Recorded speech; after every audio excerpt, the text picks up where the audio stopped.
Good morning, this is the Eager Beaver Show. You are listening to a True North Eager Beaver Media Incorporated podcast.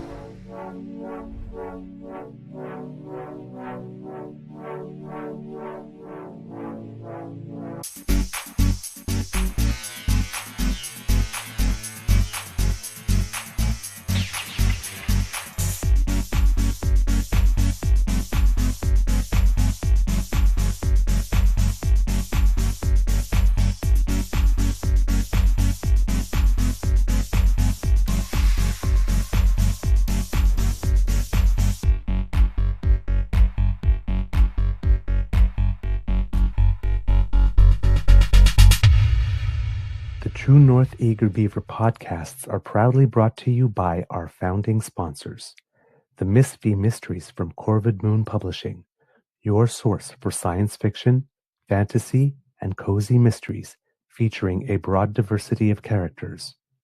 PsychicTarot.ca, book your tarot reading and unlock your spiritual journey. And the Pepper Master, hot pepper sauces made from farm fresh ingredients to thrill your taste buds and expand your mind.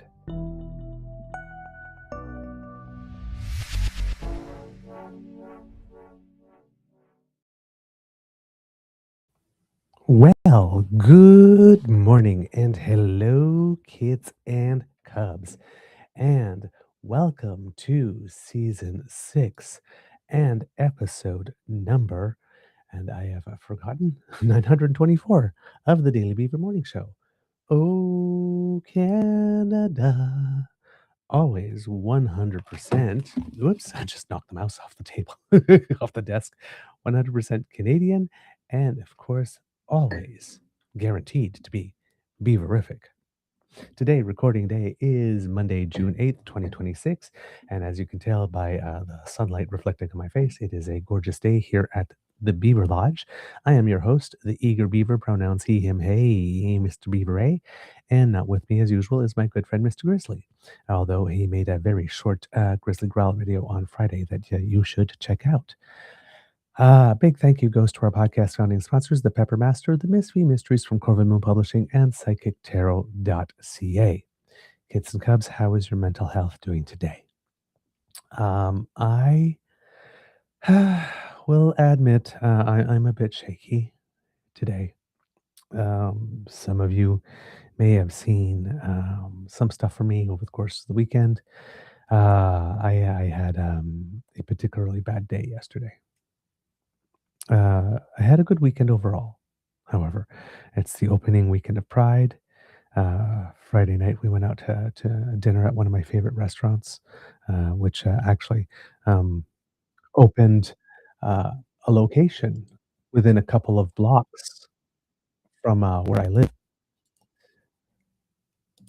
and which is a kind of bonus. And it's you know the lady who runs it, Jackie, used to work at our curling club. She started her restaurant there and has gone on to open an actual location and now a second one. So she's doing very, very well. So it's one of those places where you go in and the owner comes out to greet you and give you a big hug and they know your name and you always get a little something extra. Which is kind of nice to have a place like that, to be totally honest, and that it's within 5 minutes walking distance of my home because I'm in a neighborhood that's pretty much a restaurant desert, really. So it's kind of nice that there's only 2 or 3 in the neighborhood, and one of them happens to be one of my favorites.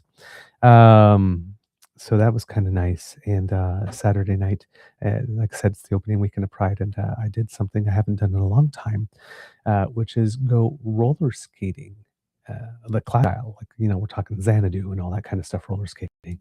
They had a roller disco along with all the songs that you would expect from the time and the period,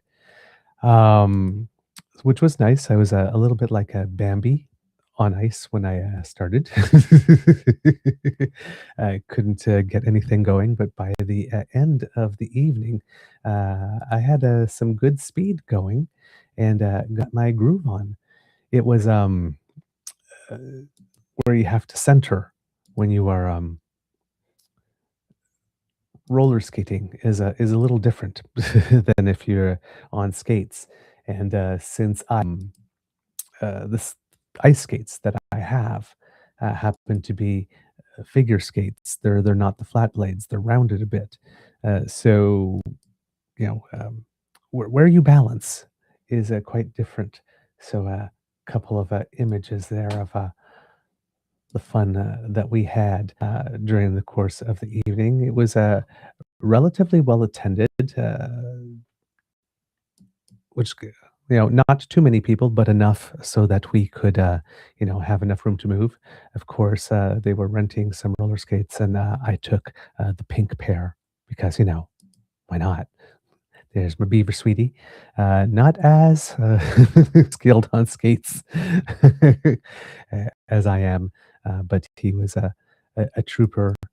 Even though he stopped skating after a little bit, he allowed me to stay until the end as I was getting my groove on. So yeah, had a really good time that night. That was Saturday, and then. Yesterday, things weren't all that great, unfortunately. I had some tennis scheduled, and I had two matches scheduled. And one, I am trying to do some new things. So, which means, you're going to lose a lot more than you're going to win while you're trying to integrate the new things. And one of the things I'm trying to integrate is to become more aggressive. But as you can tell by my personality, I'm not a particularly aggressive person. I'm not passive because I mean I am a go-getter and stuff, but I'm uh, connecting with my aggression is for sports is difficult. Making the having that killer instinct is not necessarily there. So I'm trying to learn to do that because when you play defensively all the time, well, I mean you can win matches, but you end up playing a long time, and the goal is to try to shorten some of the points. Because I'm getting up in years and I won't be able to run at full speed all around the court as much as I can right now at some point. So I need to develop other skills. And yeah, that means you got to be prepared to lose and make a lot of mistakes. And I had a first match uh, against someone with whom I normally have close matches, and I really disciplined myself to do what I needed to do in order to learn different techniques. And I was down. Normally, our matches end up like 9-7, 9-8. We play one pro set to eight. For those of you who follow tennis, it's not just a six sets to six where we play. And I was down 6-1 rather early, but I kept with it, and I got ended respectably 8-4 and had a couple of hours off. And I wasn't exhausted, wasn't tired, wasn't anything like that. And then showed up for my competitive match, and it all fell apart. Everything fell apart. I couldn't even land a first serve. I made more. My most reliable shot is my serve, and I made more first faults in that match than I normally make in an entire month of matches. The game just wasn't there, and I lost very, very badly. In fact, I was apologizing on the court several times to the opponent because I they showed up for nothing. I didn't even give them a match at all. Far from my best. Far from my best. Probably actually the worst I've ever played.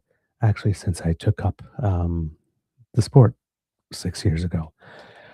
So came home feeling rather dejected. Was going to go to a dessert place and drown my sorrows in cake, which probably wouldn't have been great for my weight loss initiative. So it was on my way to sabotage myself there, but halfway there, I turned around and came back home. So made the smart choice there. And then my Beaver sweetie, wonderful as he is, decided to take me out to a movie last night. We went to go see The Devil Wears Prada 2, which I recommend. It was a good time. I had a good time. Um, but yeah, but the tennis match wasn't the thing that had. It was the drop that made the glass overflow, but coupled with the fact that, as you know, I keep on talking about the throttling. Last week's throttling was just absolutely and completely and utterly brutal. The shows that I did Friday, um, neither of them crossed the 100 views. Neither of them crossed the 100 views. Even after the full weekend, they are still not over 100 views. And nothing I did last week crossed 168 views, which is rather disheartening. And I've tried to, you know, add more smaller videos and shorts and stuff like that. And they also are not picking up this.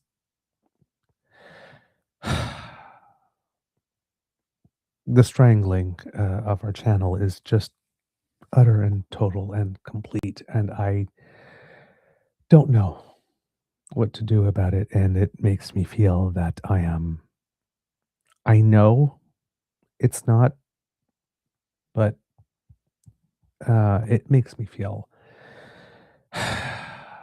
that I'm wasting my time. I'm dedicating a lot of passion and energy to this, and just to see the work, that was growing slowly and steadily. We haven't been chasing the sensationalism. We haven't been chasing the clicks. We've been committed to doing the work the hard way. Um, and just for like something to come along and just crush us. And it's, we're getting it from X and we're getting it from YouTube. So I just feel like I'm pardon the imagery, but actually I won't. I was going to say taking it from both ends, but I'll say getting it from all sides. Um, so you mean it's hard to promote the show to get people to watch it, and then YouTube is not even letting people know when we're on, when not showing us so that people can click on us. So it's it all hit this weekend. It's really disheartening. And thank you, by the way, to the Breens who were lovely enough to send us a tip over the course of the weekend. It means a lot. It really did a lot to elevate my mood. Uh, and I know, you don't necessarily need to have a big reach to have a big impact in the lives of some. And you guys let me know that. And, I have you, you have me. Uh, we have each other. I feel like I'm doing the Roxy thing from Chicago. I love you and you love me and we love each other. But yeah, it's hard. I won't lie, it's hard. It's discouraging. It's demotivating. It really is. I've had to really push myself to come up with something today. Um, it's one of those days where you just want to stay in bed and pull the blankets over your head and hope for tomorrow. So yeah, I'm feeling rather down. Um, and I don't know what to do. And Kit Lindam is like, I don't know what the solution is for the channel, but you're not alone. Even cooking channel I follow is being seriously throttled. Yeah, I know. I know. I know I'm not alone. But yeah, I'm going to be trying some stuff, I guess, over the next while. See if, like I said, slightly shorter shows and maybe more of them, or differently clipped segments or something. But it just seems that no matter what we do, it's not. It's just not happening. It's not happening. So yeah, I'm I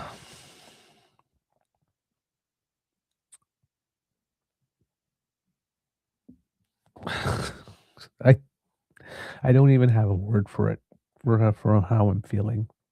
And considering that words are my life and I love words, that's saying something.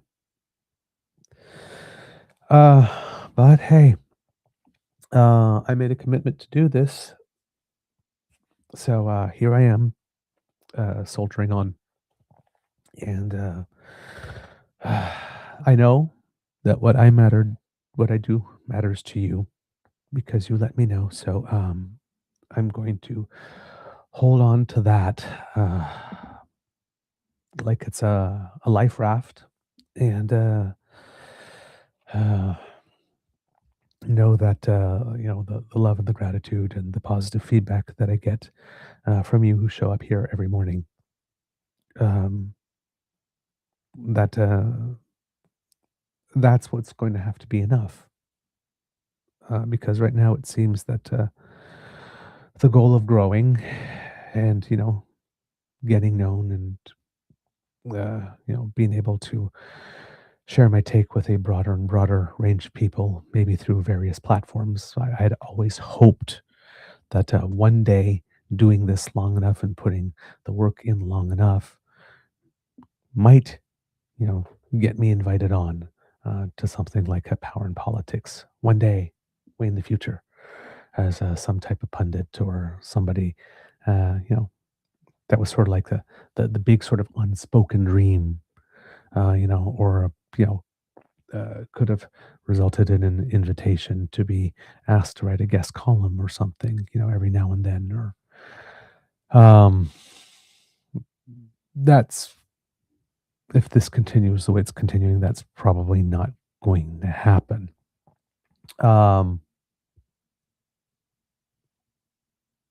But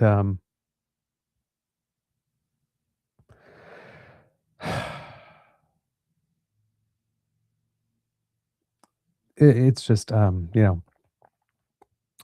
been doing this. When you consider the blog portion of for quite a while now, that I've invested in this dream, and when you kind of get the sense that it's just never going to happen for you, and when it can be that someone, or like I said, we don't know why this is happening with YouTube in any way, shape, or form. But it's like when I was studying dance, and realized, when I busted up my leg pretty badly, and that, the career that I had wanted, which was my passion, in which I had invested 13 years, classes and rehearsals and stretching and money, lots of money, wasn't, that was it.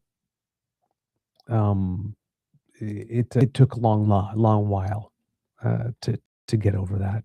There were years. There was about 5 or 6 years I couldn't even go and see a dance performance, because it just hurt too much to watch people on stage doing what I thought I was going to be doing.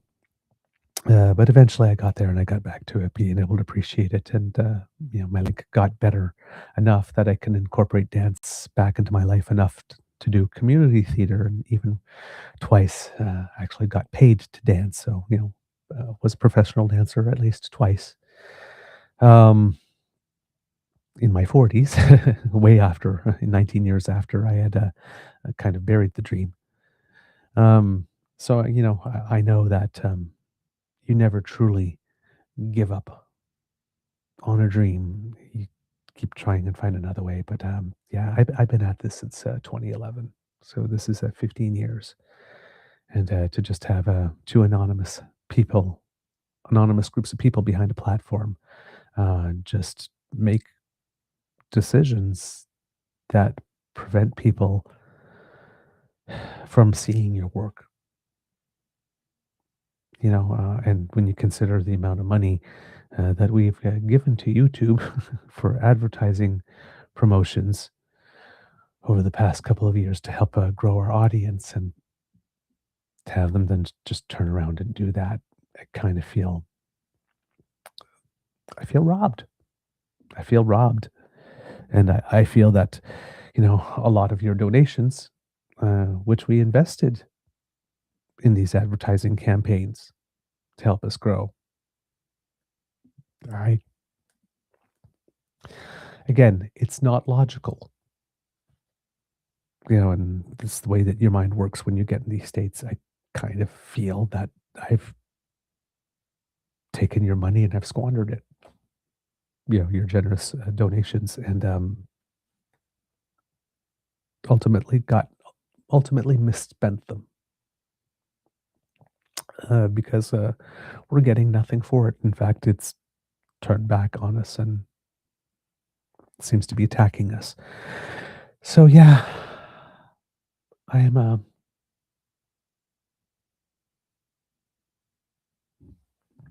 I'm despondent. That's the word I'm looking for. I'm a little despondent today. But I'm here, you're here, and I'm going to do my best to get a good show out for you today. Despite being a little over emotional today. So yeah, thank you for letting me vent about it. This too shall pass. Things will get better. Be kind to and gentle with yourself. All of it. I know, and I need to do that. I'm just the hit is still fresh. Let's just put it that way. So I'm feeling it. I know over the next couple of days things will be better, and my resolve will return, and I'll find a third, fourth wind. I don't know which wind I'm on now. To be totally honest, it's way beyond second wind. But I'm having a tough time. I just am. Okay, enough about me. Enough with the pity party. Enough with the self-indulgence. And let's get you a show. As you know, from our Friday show, we've been talking about what stuff that's been going on in British Columbia with a member of the legislature that had been voted in under the banner of the BC Conservative Party, who had left to sit as an independent under John Rustad, having criminal charges for SA placed upon him, and the party, him clearly wanting to rejoin the party, along with Tara Armstrong, who came out in support of him. That might be changing with regard to the BC Conservatives. There was a letter or a missive release, a statement released by the party, some party operative, stating that there are no avenues open for this MLA to rejoin the party. But the leader of the party, whom he endorsed and whose endorsement she accepted, has shown leadership on this file by saying absolutely nothing, not addressing it in the least. I checked her Twitter feed again before doing the show. Absolutely nothing from her. No statement of any kind coming from the leader of the party. Right? Leaders are supposed to lead. In a moment such as this, you would expect her to say something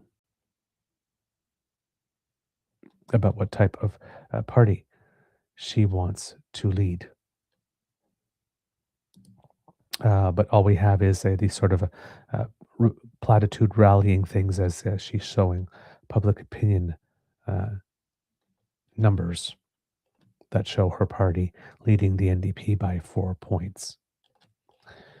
She has statements like, "Since I became leader of the BC Conservative Party, our focus has been on uniting our movement and leading with clear purpose." That's a bit of bullshit.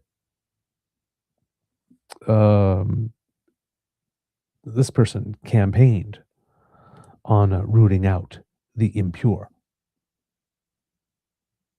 particularly people who were former members of the BC Liberals. There's not. If she's talking about uniting the movement, it's a movement that doesn't include a certain amount of people that are within her party.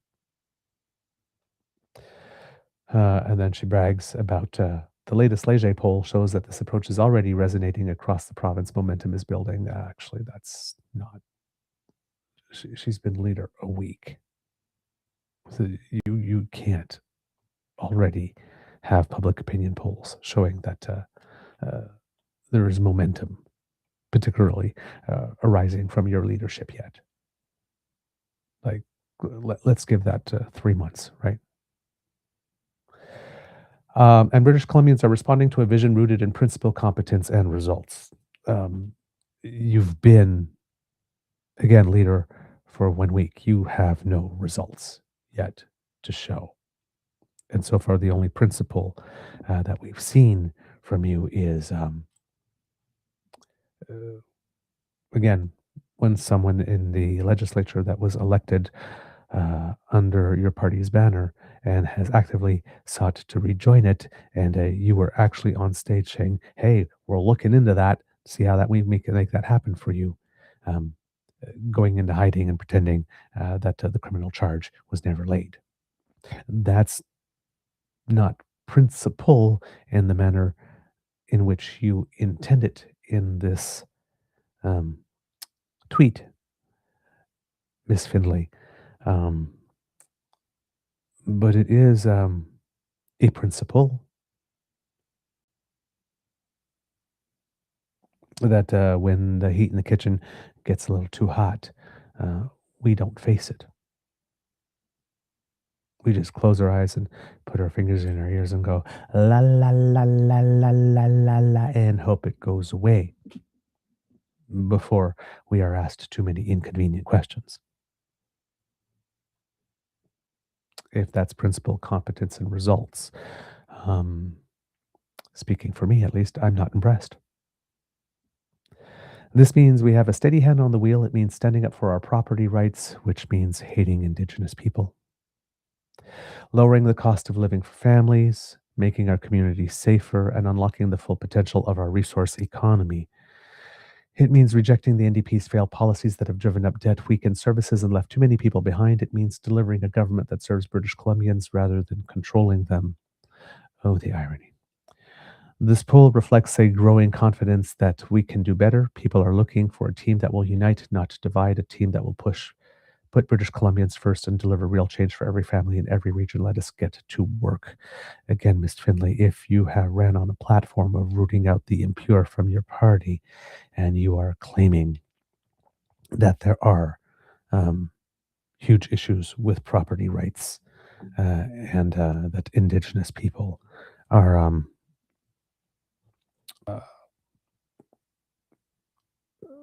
enemies of your party and enemies of British Columbians that need to be vanquished. Your definition of unite, not divide, is very, very different than mine, I will say. This has led to some interesting movement in British Columbia from certain political parties. One of them is called Centre BC. It's I've heard of a little bit, but I'm going to guess doesn't necessarily have the profile. They are going to have the first AGM and leadership contest on June 20th, 2026. Centre BC advertises itself as a new path forward for British Columbia on their website. Their current leader, I'm not sure if this is sort of like the leader that was chosen to sort of kickstart the party before said their first AGM and official leadership contest. So I guess a founding leader, but still interim. Karen Kirkpatrick is her name. I'm not sure if she will be in the running for it. Again, I know very little about this party. But Karen Kirkpatrick says it says here that she's the leader of Centre BC. She served as MLA for West Vancouver Capilano from 2020 to 2024 and has served as the shadow minister for various portfolios, including housing, childcare, gender equity and inclusion, and the Ministry of Children and Families. She says that outside of politics, she's widely recognized as one of British Columbia's most accomplished nonprofit leaders, having worked as assistant dean at UBC's Sauder School of Business, the CEO of the Real Estate Foundation of BC, and CEO of Family Services of Greater Vancouver. She has served as a board member of the Greater Vancouver Board of Trade, the Van City Community Foundation, and the Judicial Council of British Columbia. She's a fellow of the Chartered Professional Accountants, FCPA, and holds both a Master's of Law degree and a Master's of Business Administration. She's a recipient of the Queen's Diamond Jubilee Medal and the King Charles III Coronation Medal, so obviously very accomplished. I'm guessing Centre BC, they would be advancing themselves as a centrist party. According to their website, they have core values in social investment, which means investing in people at every stage of life, ensuring that families and individuals have access to affordable housing, quality healthcare, childcare, education, and mental health supports, and that seniors can age with dignity. Informed leadership based on evidence, transparency, and integrity. Says that their decisions are guided by research, fiscal responsibility, and a deep understanding of the challenges facing British Columbians. Of course, economic prosperity, which is probably the case for every single political party, that they would say that that's their core value. But building a balanced and sustainable economy that supports good jobs, championing small business, responsible source development, and investments that help families build secure futures. And then they talk about respect and collaboration in the manner in which they work, believing, going a little Whitney Houston, believing that the future of British Columbia depends on empowering our youth today by investing in education, skills development, and opportunities for meaningful work and leadership. Meaningful conversations, so a party that says it's committed to restoring civility in politics and fostering an open, honest dialogue, valuing thoughtful discussion, respectful debate, and collaboration across differences, and believes in vibrant communities that are built on more than infrastructure, built on creativity, culture, and connection, supporting investment in the arts, local events, and creative industries that bring people together and spark innovation and celebrate the diversity of the province. So that's kind of a bit what the party is. And they have, from their Twitter account, again, a small party, I'm guessing here, their account only has 362 followers. So obviously not necessarily a bigger player. But seeing this as an opportunity to, present um, um, to brand themselves and to present themselves as a viable option. On June 6th, they posted, following Kerry-Lynne Findlay's victory in the BC Conservative leadership race, we asked British Columbians what the impact of the results will be on the party in the province, and the results are very interesting. 75.8% answered they believe British Columbia needs a stronger centrist political movement. Here, I'm not sure about the methodology, whether or not they hired a public opinion company in order to do this polling. So you might want to take these results with a slight grain of salt, although I will see if there is something on the website that refers to it. But according to them and the polling that they have done, it was the question, do you believe British Columbia needs a stronger centrist political movement? 75.8% said yes, urgently. And then there's a smaller amount where the number is not there that says yes, but existing parties can fill the role. 11.3% responded no, the province should stay move further right. There's a small sliver that said the province should stay move further left, and then 8.1% said unsure. The pieces I don't have a number were small enough that I cannot. They didn't have room to put the number that voted for it. Which best describes how you feel about the overall direction of BC politics right now? 32.3% said concerned about rising polarization, 35.5% said frustrated with all major parties, and 19.4% said focused on practical solutions, not ideology. Which statement best describes your political home today? Now, of course, this is a Centre BC party, so 32.3% of respondents said Centre BC. 38.7% said 38.7% said Centre BC, 32.3% said I don't have one, 9.7% said BC and DP, and 11.3% said I prefer not, said, I can't tell because the colors are both the same. I'm going to say BC Conservative here. It could be BC Conservative or prefer not to answer. I'm going to guess BC Conservative in this case. And then finally, it asked, which statement best reflects your reaction to Kerry-Lynne Findlay's leadership victory? 14.5% said I'm more likely to support the BC Conservatives. 9.7% said I am concerned the party is moving too far right. 38.7% said I'm more likely to support Centre BC, and 27.4% said I'm now looking for a political alternative.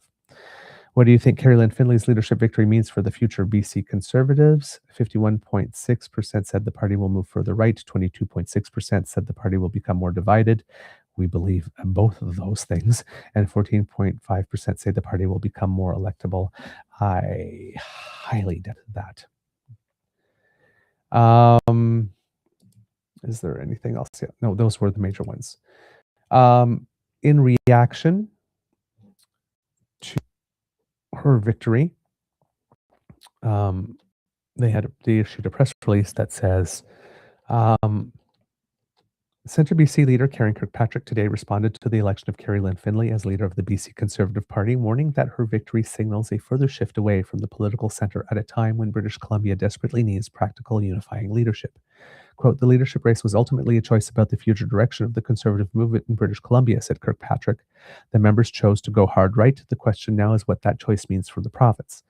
Quote, the people of this province are anxious, continued Kirkpatrick. They are paying too much to live here, and they feel like government has stopped working for them. We cannot afford to spend the next few years fighting culture wars while the housing crisis worsens, the toxic drug crisis continues to kill, healthcare struggles, and economic uncertainty grows. The path forward requires stability, collaboration, and trust. It requires bringing people together, not dividing them.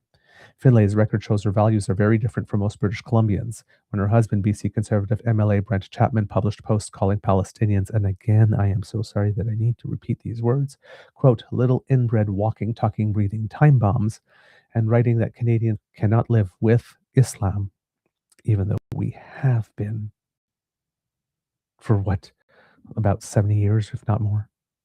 And has said there is a path back to the party for both Armstrong and 1BC founder Dallas Brody, who is facing a recall campaign.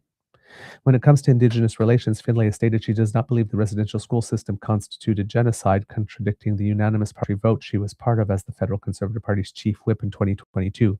Kirkpatrick observed, quote, in one of the most troubling moments of the campaign, Miss Findlay questioned Peter Millibar's objectivity on Indigenous issues because his wife is Indigenous, suggesting that the race of one's family somehow disqualifies them from participating in public debate is repugnant and has no place in BC politics. We agree. With the leadership race over, it's unclear how Findlay can lead a united caucus that includes Millibar, a sitting MLA, and the finance critic or House leader, Alia Warbus, a member of the Stolo Nation. Quote, I take no pleasure in saying this, Kirkpatrick added. Kerry-Lynne Findlay has a long career in public service, but leadership is ultimately about judgment. Findlay is not a fresh start. She's doubling down on the ideas and rhetoric that are dividing the BC Conservatives and the rest of the province. She focuses on grievances, not solutions. Kirkpatrick said Centre BC believes British Columbia's future lies neither in ideological activism nor political polarization, but in competent, practical, transparent leadership capable of building consensus across regions, industries, Indigenous communities, and political traditions. Quote, a thriving future for everyone in BC is possible, said Kirkpatrick, but it can only happen by building a province that is not just strong, but good, not just prosperous, but fair, not just for, quote, pure Conservatives, but for all British Columbians all of the time. That is the work Centre BC was built to do, and after today, the case is stronger than ever. I'm noticing verbiage very similar to what Mark Carney has been using in that last paragraph. And it says about Centre BC, it was founded in 2025. That probably explains the low follower count because it's a very fresh party. Centre BC is a pragmatic, moderate movement dedicated to putting people first and getting politics back on track. We provide a balanced approach to government, focusing on the urgent priorities of affordability, safety, and opportunity. Our, quote, smart province vision integrates world-class public services with a thriving private sector and responsible resource development. We believe in informed leadership, evidence-led solutions, and meaningful collaboration to build a prosperous future for all British Columbians. And then it says, join the movement at centrebc.com. So, if there are British Columbians that are considering a new home as a result of this decision to make Kerry-Lynne Findlay the leader of the BC Conservatives, Centre BC could be an option, and they seem to be organizing in such a way as to do that.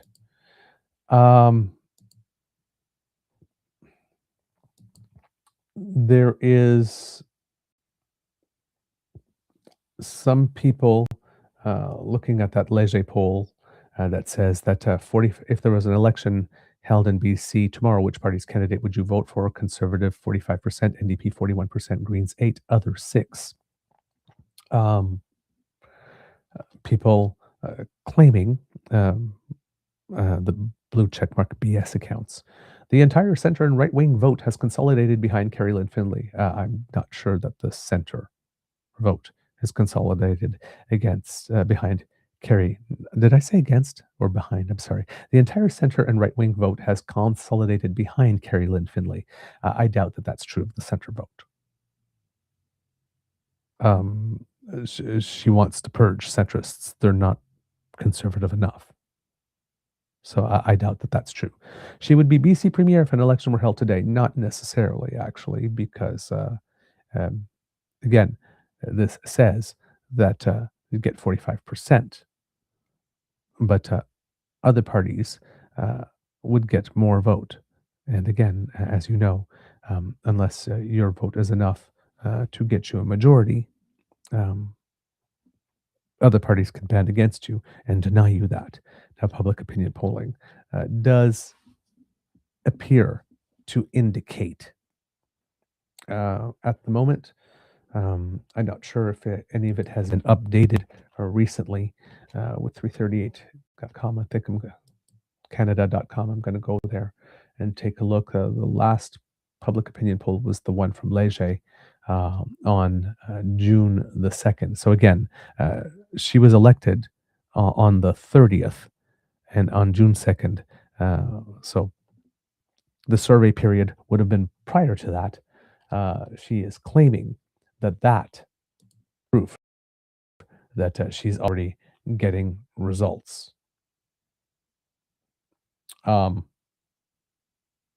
Okay. if she wants to believe that.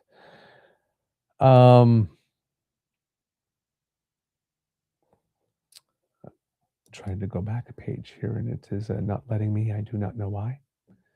All right, and not sure if my computer is frozen. No, it's not. Okay. Very strange.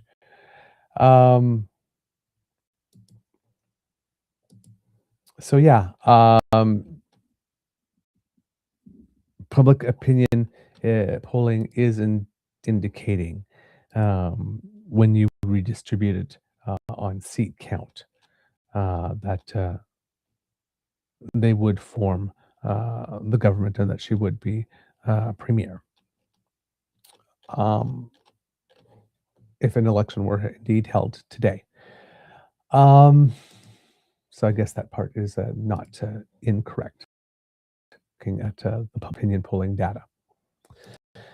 But it's not correct that the centrists are consolidating. Andrew Weaver, who was the leader of the BC Greens at a time when there was a balance of power arrangement, I think, with former Premier John Hogan, states, not so. It's super fragile. I reiterate, 60 to 70% of British Columbians are politically homeless. They want EB gone, but Kerry-Lynne Findlay is not their choice for that. A Liberal alternative would win the next election, according to Andrew Weaver, who is a climate scientist and a professor in, I do not know what SOS is, actually, so I'm going to have to look it up.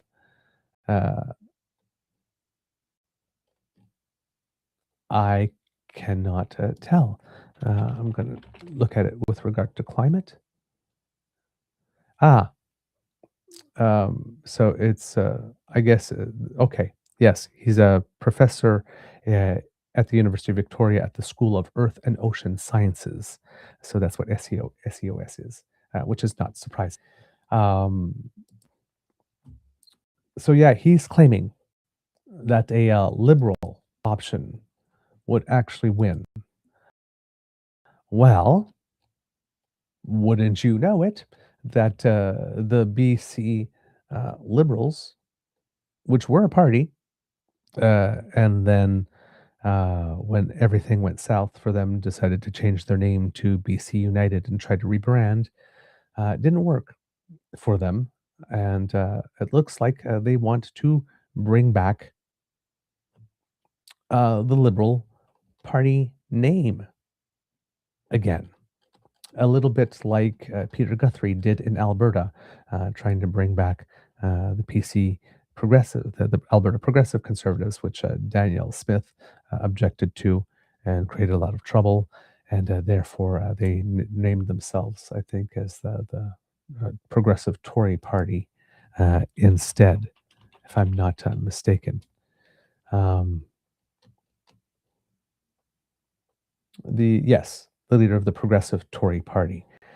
It would appear that the BC would like to make a comeback, and that there has been a meeting that has taken place to that effect.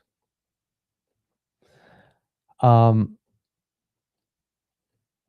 to just need to find this here. And it led to an exchange, actually. That's really interesting.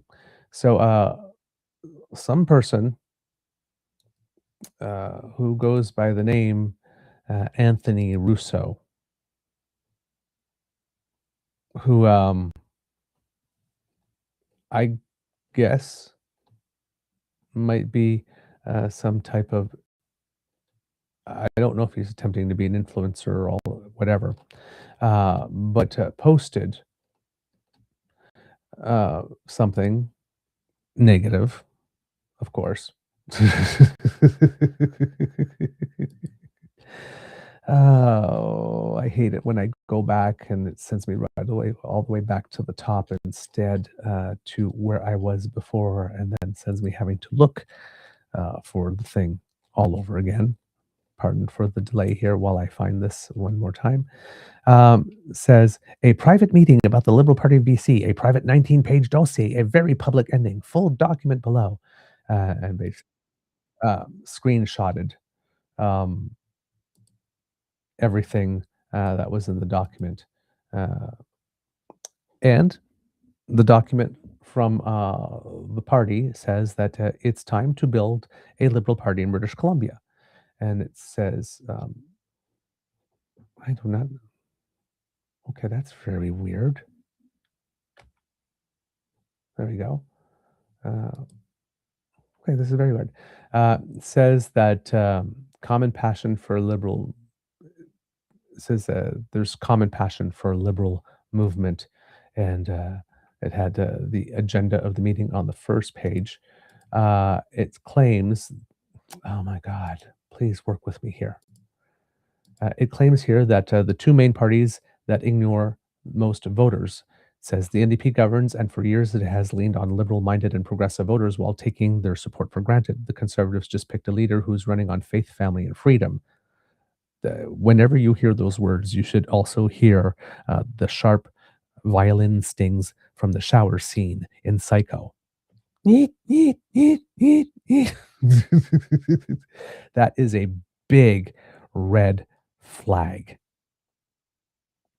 If you are minimally progressive or centrist, when you hear politicians talking about faith, family, and freedom, that's directly incorporated, directly lifted from the United States Republican Deep South movement. A lot of British Columbians look at both and don't see anyone offering what they actually want. So basically, they claim that, like Mr. Weaver did, that the people are without a party. They're claiming that people who voted NDP under John Horgan don't recognize the party he led. People who voted Green under Andrew Weaver feel adrift now. Federal Liberals who held their nose and voted NDP because nothing else fit, and former BC Liberals who gave the BC Conservatives a shot or never joined. These are all people that are politically homeless at the moment, according to the assessment or the analysis of the public environment that has been done by people who would like to have another option. It then goes on to say that, now this is according to some public opinion polling, the source of which I cannot check because the type is way too small. But at least they've included it under their document, unlike BC Centre. It says that 52% of British Columbians say the BC needs an alternative to the NDP and Conservatives. And 51% of British Columbians would vote federal Liberal right now, about 10 points higher than 2025. So they're claiming that the Liberal name already means something here. And why that matters is because most voters aren't loyal to a brand or locked into an ideology. They move from one election to the next. What they hold on to is the name they recognize and trust, and BC Liberal is one of them. That recognition is our open door. That is a fact. It's the whole reason why the Reform Party, when it took over the Progressive Conservative Party, removed the progressive but retained the conservative, and didn't correct anybody when they kept referring to them as Tories, which they are not, because they were hoping for some whatever the opposite of guilt by association is, credibility by association, with a name and a brand that people were already familiar with, even though they were nothing like the brand and never intended to be. It says that Mark Carney already showed how this works. Federally, a Liberal government run under Mark Carney won back voters from across the spectrum by leading with competence and a plan to build, not by picking an ideological side. People who had drifted away came home to a brand that delivers. We can do the same thing here in British Columbia. So they're saying that given that voters want an alternative and that there is a Liberal brand currently up there, at least federally, that is based on renewal, that creates a real opening for there to be um, a new, well, maybe not a new, but a Liberal Party of British Columbia again. Um, thing went up a little bit. Hold on. I just have to. It's a reel that is scrolling through, so I have to pause and then make it bigger so that I can see. uh, they're talking about problems that are getting worse. Uh, in British Columbia, that people can't afford housing, that family and doctors and ER wait times are too long, the everyday cost of living is too high, the economy is slowing, and there are not enough good jobs, and there's an issue with public safety in BC communities. They claim that the NDP has run these files for years and they keep getting worse. Managing a problem is not solving it, and for the Conservatives, would rather fight over culture than fix a hospital. Faith, family, and freedom won't shorten a single ER wait. Indeed, it also won't put any food on the table, and it won't help you find a job. So, like BC Centre, they're talking about their core values, and they are stating that a revitalized BC Liberal Party would have core values of service. We serve British Columbians, not the political class. Evidence, we decide on evidence debated in the open. Democracy, we believe that everyone is equal and has a voice. Abundance, we build through partnerships, not austerity, and dream big. Progress, we build what BC needs and fix what does not work. And fairness, we treat every person with dignity and justice. As it goes on, they're talking about two ways to claim the Liberal name. One, build a new Liberal Party, register as a clean new party under a name that signals Liberal, no old debts, no old baggage, and no factions to manage. We control the identity and the timeline from day one. Or two, take over and rebrand BC United. Win control of the existing BC United and rename it. It comes with a shell already built and with its debts, its internal politics, and a brand voters already walked away from. So I guess I know where they're leading. Build a new Liberal Party, clearly with that type of framing. So why build new? A clean brand with clean books, no inherited debts, no liabilities, no obligations to anyone's past. Quote, we set the pace, no takeover fight, and no contested vote. We move at the speed we choose, and an inclusive tent. We can welcome the whole coalition from day one, which the old vehicle did not do. Again, though, that's not unreasonable argumentation here. Says here, the name that we would file under, the Liberal Party of British Columbia, the name we use everywhere we can, and the one we intend to carry into government. Says here, the catch on the plan. Elections BC won't register a name another party uses or that was registered in the last 10 years, and the BC Liberal name is still tied to the BC United.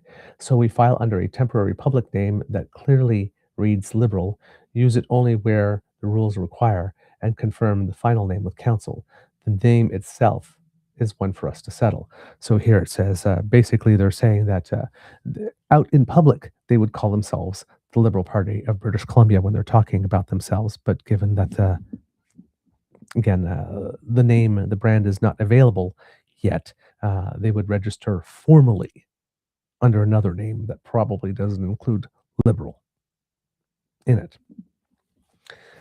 They claim that what Elections BC needs from them, if they're going to do this, is a party name and an abbreviation, a party leader, a financial agent, an auditor, if applicable, and at least 2 party officers, at least 25 members who are registered BC voters, the party constitution, evidence of the party's purpose, and of course, the application fee, all things that they claim that the people that attended that meeting could already start working on together. then goes on to say that they've got drafts of some of these things ready to workshop. They say we're not starting from a blank page. There are working drafts of a constitution, bylaws, rules, and a set of policy ideas all ready to be workshopped and finalized together. And where they'd start says we don't have to wait for launch to start. We can collect volunteer and support information now and start organizing the people who already want this. Every name we gather is a head start. So start building a list and collecting some data for volunteers and also potential supporters, potential donors. And of course, raise money and protect our MLAs. Two jobs start right now. We raise money and we organize to re-elect every MLA we bring in. Recruiting an MLA is half the work. Keeping their seat is how we prove this party is real. So that comes first. So basically, it looks like they're going to look to the composition of the current legislature and wonder if there are any disaffected MLAs who would be willing to join the party.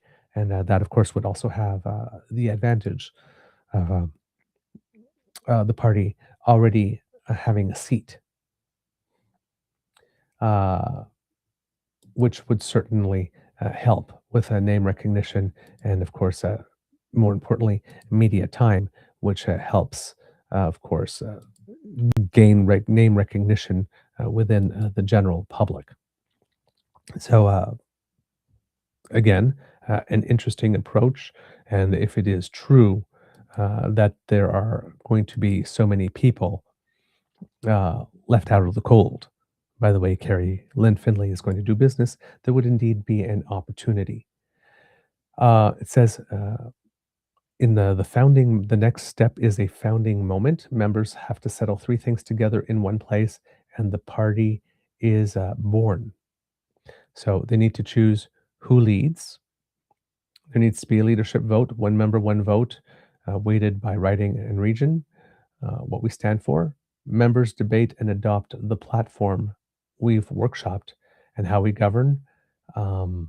Members accept the Constitution and Constitution and bylaws, and the party elects an executive. I'm sorry, the type is ridiculously small.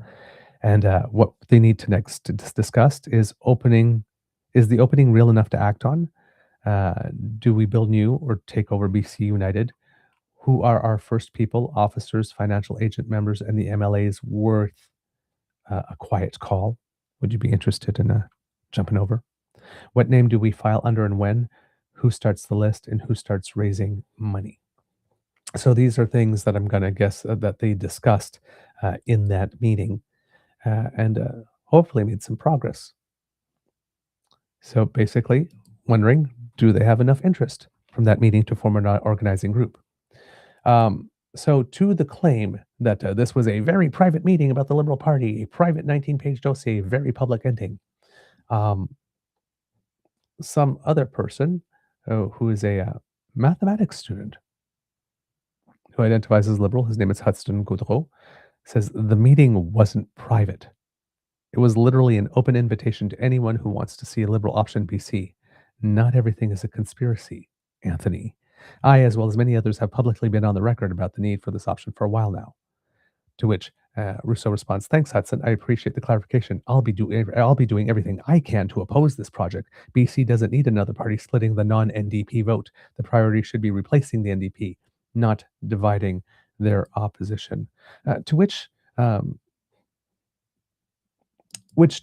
represents along with today's politics. How many times did we hear the conservatives federally say, right? What we need to do is get rid of the liberals. Even Pierre is still saying that. We need to get the liberals out of the way, even though he lost the election and lost his seat, and then lost 4 of his caucus members. He's still somehow out there claiming that what Mark Carney really needs to do is just to shelve the entire platform on which he ran and adopt Pierre's platform and put it in place instead, which is not serious. You hear a lot of people saying, "Oh, well, we're united to defeat the Liberals. We're not, the number one priority is getting rid of this government. No, no, no, no, no, no. The number one priority should be providing good governance to British Columbians.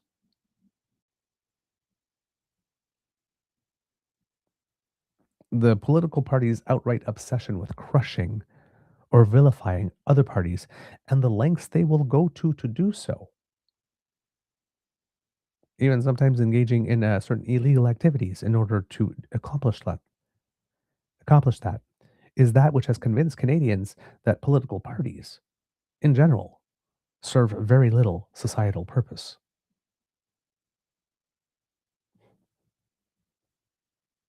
If you are out there running on our first priority is for these awful NDPers, these awful conservatives, you have the wrong priority. Your first priority should be showing the electorate that you are a viable, credible, serious option that takes their concerns to heart and that you actually care about peace, order, and good governance. And that caring for peace, order, and good governance is visible and obvious in everything you do. You don't have to scream it because it's obvious in the way that you carry yourself.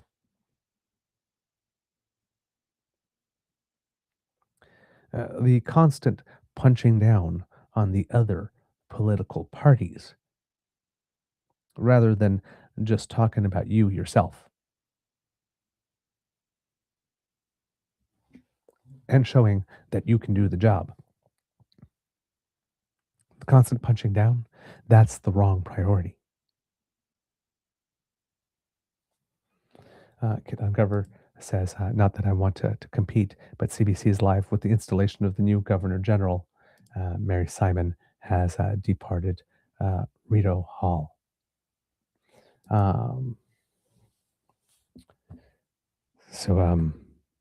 Yeah, that's what's going on in British Columbia right now.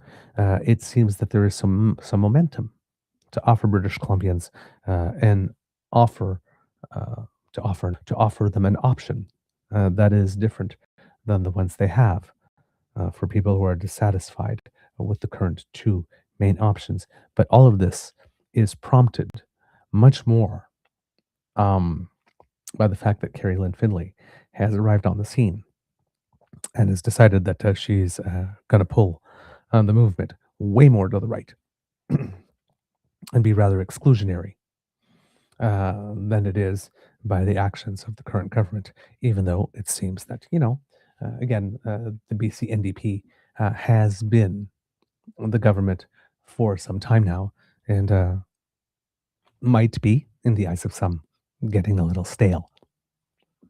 So is there an opening?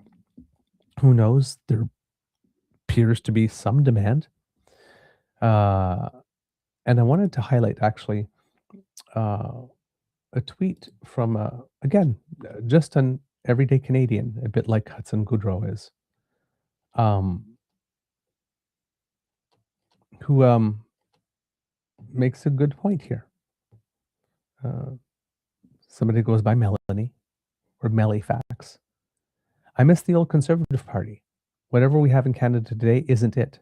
It feels like we've traded principles and thoughtful debate for division political theater. If the Conservative Party of Canada wants to win again, it needs to remember that Canada is not the United States. There you go. Somebody else who would like the old progressive Conservatives back, the party that we could switch away from the Liberals when the Liberals got stale and sleep comfortably at night, knowing that they wouldn't burn down the country.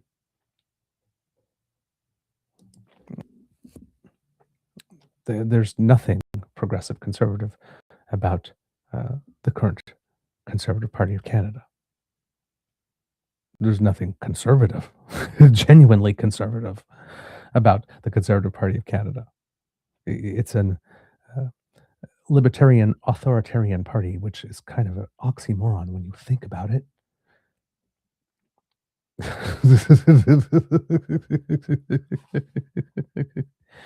But yeah, that's what's going on. Since we were speaking about the Governor General, and it is on at the moment, I'll see if maybe there might be some imagery that I can bring your way with it, given that CBC happens to be covering it live at the moment. There we go. Yes, there we go. There's some live images here. Right now, you have Jean Chrétien actually at the moment talking about her on screen, as there are members of Indigenous community who are chatting with someone. I'm not exactly sure who, but people who are definitely involved with today's events. I'm going to see if I can center myself here. Oh, okay, that's a little further away from the mic. I hope I can bring the mic close enough. I can't. So, okay, this is going to be a weird camera angle. Let's see if I can do something maybe a little better.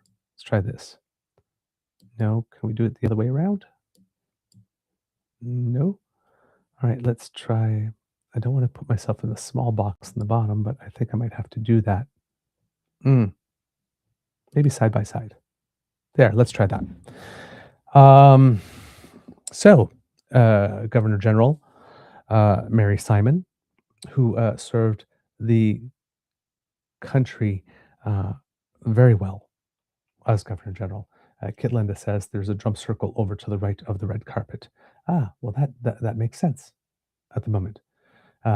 Kit Sassy going, I hope Mary Simon has a good rest after this. She deserves it. Yes, she absolutely does.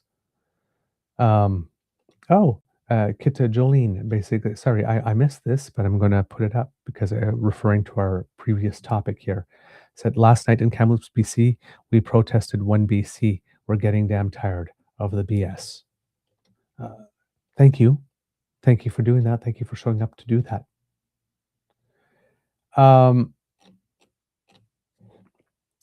Lots of stuff with regard to the Governor General and particularly Mary.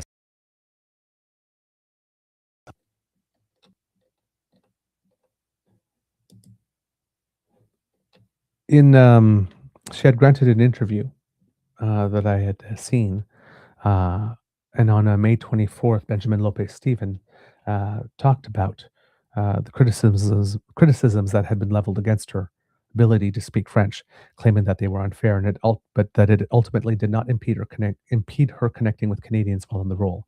Quote, of course, I think it's unfair simply because we can't learn a language overnight. I didn't have the opportunity like others to take French when I was growing up, Simon said in an interview on Rosemary Barton Live airing Sunday morning. Simon, who was Canada's first Indigenous Governor General, was known for her work on Arctic and Indigenous issues and for her effort in advocating for Inuit rights, youth, and culture before she took the role. Quote, when the attacks started to happen, it seemed really strange that I would be the one being attacked when a whole committee of people that vetted the process came to the conclusion that I was the right person at the right time for this country, she said. Simon is bilingual in English and Inuktitut and promised to learn French when she was first appointed in 2021. Shortly after her appointment, the Office of the Commissioner of Official Languages told CBC News that it had received 59 complaints. A lawsuit was later filed by French language advocacy groups who argued Simon cannot hold the position because she does not speak French and wanted her appointment invalidated. Now, here's the thing. Mary Simon comes from Quebec, but given that she comes from way up north, there was no opportunity. The government didn't provide education in French there. So I'm not sure how you can hold someone accountable for not speaking French, particularly if they lived in Quebec and there was no opportunities given to them. They weren't considered equal Quebecers like everyone else and deserving of the right to have the education in that language. They maybe weren't even deemed worthy of receiving education. The federal government attempted to get the lawsuit thrown out, but in 2024, the Quebec Superior Court ruled it could move forward and be heard on its merits. Simon told host Rosemary Barton she did take it very seriously to learn French. Quote, I had a tutor, I did 2 days a week, and I'm in a position where I can read French, I can understand what I'm saying in a speech. At the beginning, I didn't, Simon said. The only thing left after all of this is said and done is the ability to have a conversation. The government paid more than $52,000 for 324 hours of French classes as of last year, Simon's office said in response to questions by the Bloc Québécois. The outgoing Governor General acknowledged Canada has two official languages, English and French, but noted there are many Indigenous languages that are being lost in Canada. Quote, even my language, Inuktitut, is slowly weakening because official languages are supposed to grow and be prosperous languages, whereas Indigenous languages are not. If we're going to save Indigenous languages as a country, we have to do more. We agree. Simon's husband, former CBC journalist Whit Fraser, made headlines in October 2024 after he criticized Quebec media in a Facebook post for their coverage of Simon's French language skills during a trip to the province. And at the time, uh, he stated, let's see if there's the actual post itself. No, they didn't include a link to it, so there's just a story that puts things about it. So in a post published, Fraser wrote that when Simon became Canada's Governor General, he accepted he would have to sometimes bite my tongue. Today's an exception, Fraser said. A growing raft of BS stemming from the Quebec media underlines the two things I'll always fight for, my wife and journalism that was so good to me. Fraser directly called out the Journal de Québec after Simon visited a food bank in Lévis, Quebec. The news outlet published an article that said conversations during the visit were held almost exclusively in English. In a statement to CBC News, Fraser, he was referencing several articles and radio broadcasts, including one from Le Journal. It is actually the article did include the Facebook post, but it seems it's no longer available. It may have been removed, or the privacy settings may have changed. The trip was cut short after Simon visited the food bank. In a statement on September 26, responding to critical coverage of her language skills, Simon said she understands, quote, the importance of French to French-speaking Canadians as a critical part of their culture and identities, and she would be really well placed to know because she understands the importance of her language as a critical part of her own culture and identity. Quote, that is one of the reasons that as I took on my role as Governor General, I committed to learning French and continue to practice, improve, and use all three languages. Fluent in English and Inuktitut. She was educated in a federal day school in Quebec's Nunavut region and has previously said she was not given the opportunity to learn French as a child. Simon started taking French lessons in July 2021, a Rideau Hall spokesperson said in August. So she was educated in a federal day school. She didn't even go to provincial school. Right? So, again, that she did not know French is just as much the fault as the government of Quebec and the federal government.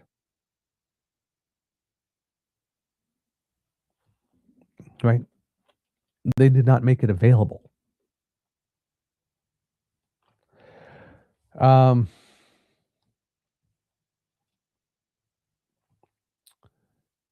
Fraser wrote that Simon was doing important work in Quebec by highlighting a unique food assistance program, but overnight outrage poured from half a dozen additional papers and radio stations in both, quote, official languages. Quote, none were asked if they had ever tried learning the Governor General's Indigenous language, Inuktitut, Fraser wrote. Journalists who engaged in critical coverage of Simon's language skills didn't acknowledge that she wasn't taught French in Quebec schools despite being raised in the province, Fraser wrote, adding that going there is too much hypocrisy to bear. Following critical press coverage, Fraser wrote that, quote, a gaggle of insecure Quebec politicians chased the bandwagon, including federal Liberal cabinet ministers. Fraser did not specify which politicians he was referring to in his post. Following his Facebook post, Fraser told CBC News that he stands, quote, by every word but have nothing more to say, at least for the foreseeable future. CBC News has also reached out to Rideau Hall for comment, but did not hear back in time for publication. So yeah,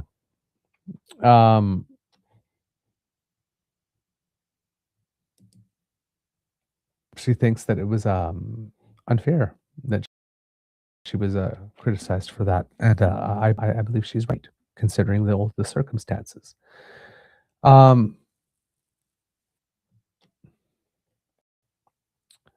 She's a champion of reconciliation, said that there's still much more work to do on the issue and that she's been working with an advisory committee to make reconciliation a key part of Rito Hall's work.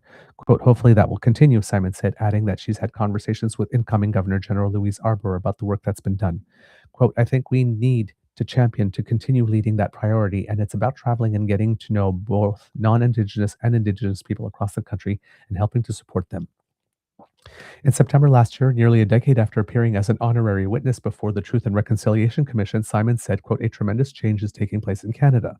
Quote, the most visible is the dialogue that is happening between First Nations, Inuit, and Native peoples with other Canadians, she said at the time. Simon also noted reconciliation isn't a policy issue that connects with a set of laws. Simon told Barton she will continue to carry her role as a bridge builder in the areas she feels passionate about, including reconciliation. When asked what she'll miss most about being Governor General, Simon said she'll miss meeting Canadians across the country. Quote, I love my team and we work so much together. You get to know the people and you find moments where you can spend time together, Simon said. But the positive side is my family is very happy. So that's what she had to all of this. Now, in terms of continuing that work, what about, and I'm sorry here, kids and cubs, I'm going to have to disappear for this from the screen to pick up my charger because I think my mouse just decided to quit on me and I need to put it on the charger. So I'll just be right back.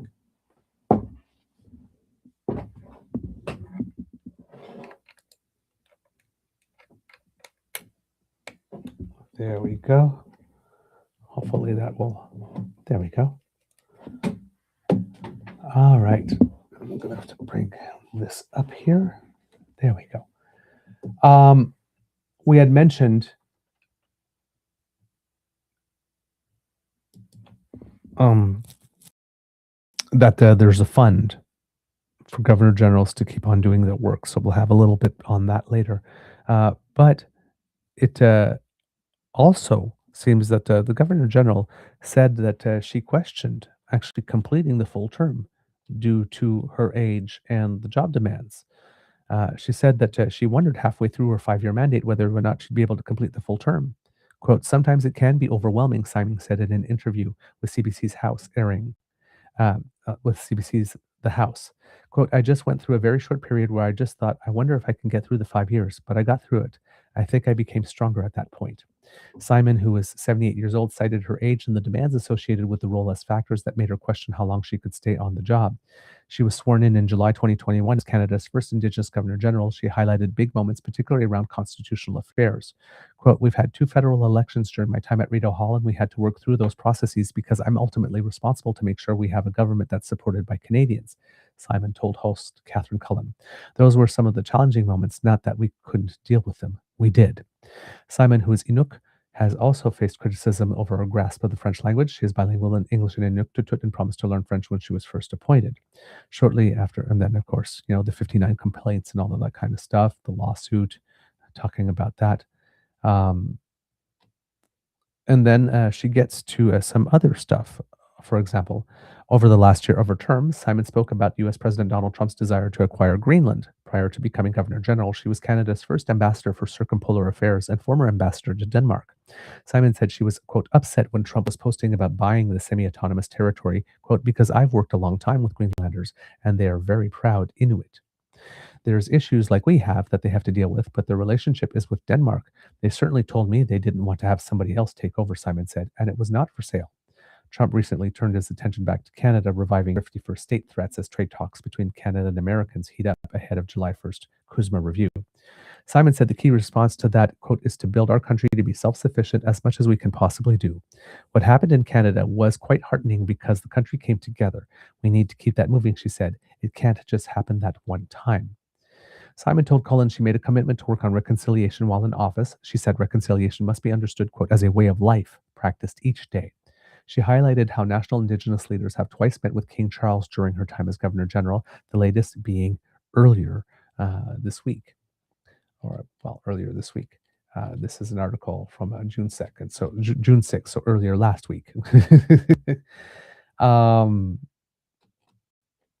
and we'll have something about that for you as well.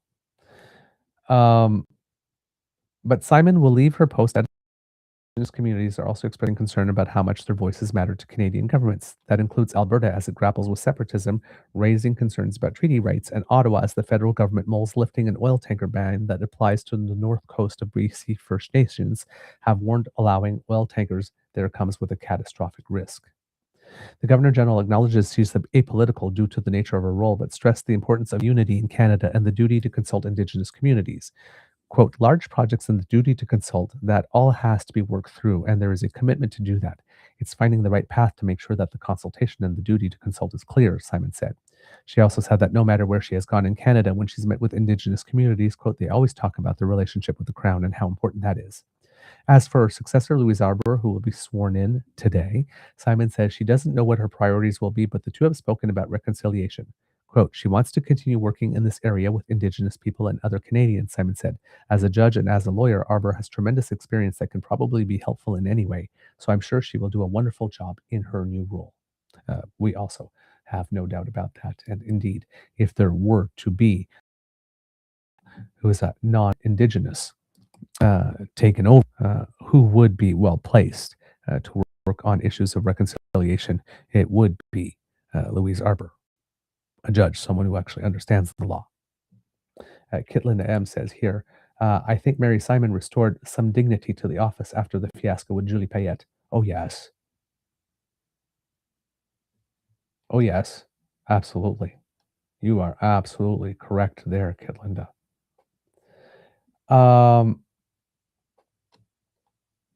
Let's see, what else do we have here?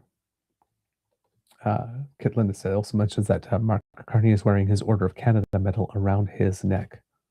Indeed. Kit Saucy here says, they tried to remove her own language, so one would think that Quebec could relate to her. My guess is the complaints came from people who spoke English. Perhaps. Kit Linda says, I thought it was important that we had a Governor General who could speak Indigenous languages. Yes. Yes. Right? It's almost like the question should have been not, why can't she not speak French? But why can't you ask her in Inuktitut why it is she can't speak French? Talking about visiting with the king.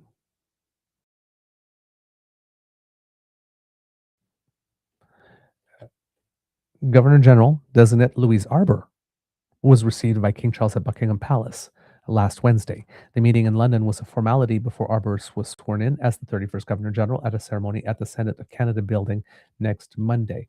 And I am just going to remove the feed very temporarily to show you this image here of Governor General Louise Arbour here meeting with King Charles, and I'll take myself off screen. So there you go. That was her doing that. And now I will bring back the feed. There you go. Hey, I'm getting kind of good at this, ain't I? Morning wind.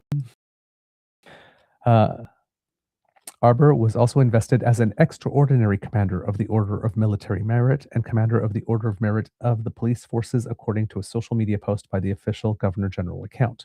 Prime Minister Mark Carney announced on May 5th that Arbour, a former Supreme Court justice and international human rights expert, would become Governor General at the conclusion of Mary Simon's term. As well as serving as a judge in the Supreme Court of Ontario and the Court of Appeal for Ontario, Arbour also served as the chief prosecutor for the International Criminal Tribunals for the former Yugoslavia and Rwanda in the 1990s.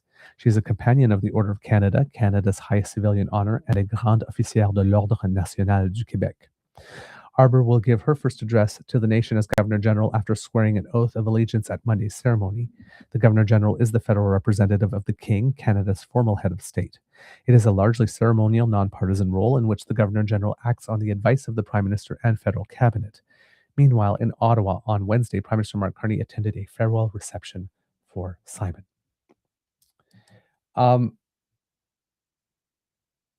Mary Simon says that serving as Governor General was the honor of a lifetime. This from the Canadian Press.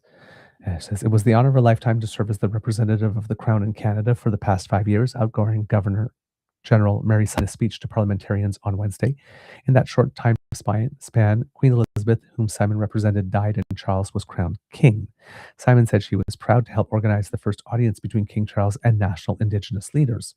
She was sworn in on July 2021 as Canada's first Indigenous Governor General. In her time as the Crown's representative, Canada endured the upheaval of a pandemic, saw a new Prime Minister come to power, and witnessed U.S. President Donald Trump's return to the White House. Throughout these changes, I have remained confident in the strength of our democracy, our institutions, and our sovereignty, Simon told a crowd at the Sir John A. Macdonald building across the street from Parliament Hill in the capital. A little bit of irony there. Quote, I have sought to be a bridge builder for all Canadians. That is the true spirit of reconciliation. Not sure if that meeting taking place in the Sir John A. Macdonald building had Sir John A. Macdonald doing cartwheels in his grave. She said that during her term, she worked to foster meaningful connections between Indigenous and non-Indigenous people, including the King, Pope Francis, and Pope Leo. Simon made the comments at a send-off ceremony just a few days before her term officially concludes. Prime Minister Mark Carney announced in May that Louise Arbour would succeed Simon. Carney said on Wednesday that Canada is grateful for Simon's service and thanked her for her efforts to further Indigenous reconciliation. The Prime Minister said Canada is walking, quote, the long road of reconciliation and forging a renewed relationship between Indigenous peoples and the Crown, thanks in part to Simon's efforts. Carney praised the Arctic Council that Simon established long before entering office, pointing to her new mental health charity. Carney's and Simon's service said, let's try that again. And pointing to her new mental health charity, Carney said Simon's service will not end with the last boxes leaving Rideau Hall. Again, a very good initiative, and particularly considering that June is Men's Mental Health Month. Kind of ties into a lot of things. Simon recently unveiled a new project to fund mental health services in Northern and Indigenous communities called Ajuanata, in an Inuktitut word, which means never give up. The federal, and it's sort of like against all odds, never give up. The federal government is funding the project with an initial $5 million outlay, along with a pledge to match up to $10 million raised by the Rideau Hall Foundation. Ajuanata, I believe is the way it's pronounced. But if you watched the interview with Rosemary Barton, I believe she gave us a lesson on how to pronounce it properly. And I wish I would have noted it. Now, in terms of meeting with the king, again, Mary Simon talked about that with regard to Indigenous people meeting. And there was another such meeting in days having to do with the issue of separation and Alberta. And so not only Louise Arbour met with the king, but so did the AFN chief at this point. And this was on June 2nd. And again, kids and cubs, I will take a moment. Oh, what do we have here? Oh, Mary Simon just entering the venue where there will be the investiture, I think is the name, the word of it, of the new Governor General there. So she's going to be basically passing the torch. And we see the Prime Minister here with his very, very accomplished in her own right wife. And there, right here, we see I want to make sure that I get the title, the AFN chief here, Cindy Woodhouse Nepanak in there, and which is really convenient because she is the one that we will be talking about next. So, and there we see the Louise Arbour arriving as well. But here we'll give you this image right here. Show it a little larger. So this is here, King Charles meeting with National Chief Cindy Woodhouse Nepanak at Buckingham Palace last Tuesday.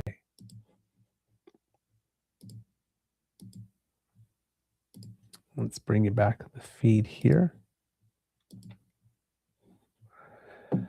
In this article, it says the National Chief of the Assembly of First Nations rebuked the Alberta separation movement during a meeting with King Charles at Buckingham Palace on Tuesday. Quote, "The King was there with us in unison that First Nations are foundational partners in the creation of Canada, and our relationship cannot be changed or moved just from politics," Cindy Woodhouse-Nepenak told the Canadian press in an interview. Quote, "As long as the sun shines, the grass grows, and the rivers, we're all treaty people in Canada." The Alberta government is putting forward a referendum in October asking voters if they want to remain part of Canada or to pursue a second binding referendum on separating from Canada. Quote, "We've got a beautiful country. If you don't want to be part of it, you're free to leave. You won't be taking any land with you," Woodhouse-Nepenak said. Boom. Of course, you're free to leave, but of course, the proviso is that another country would want you, which might be a reason why so many people are mad. Because I think they might be painfully aware that another country may not want them.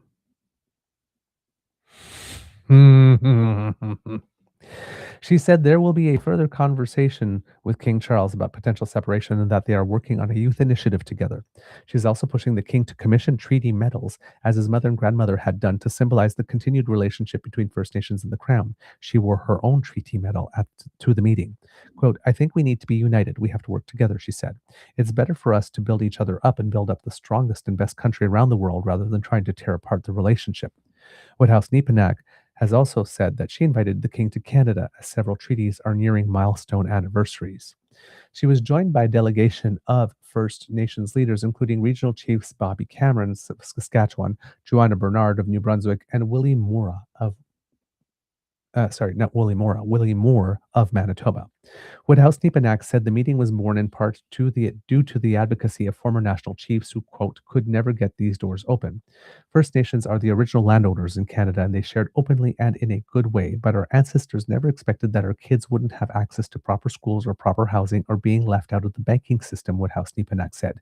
"How can we do better together?"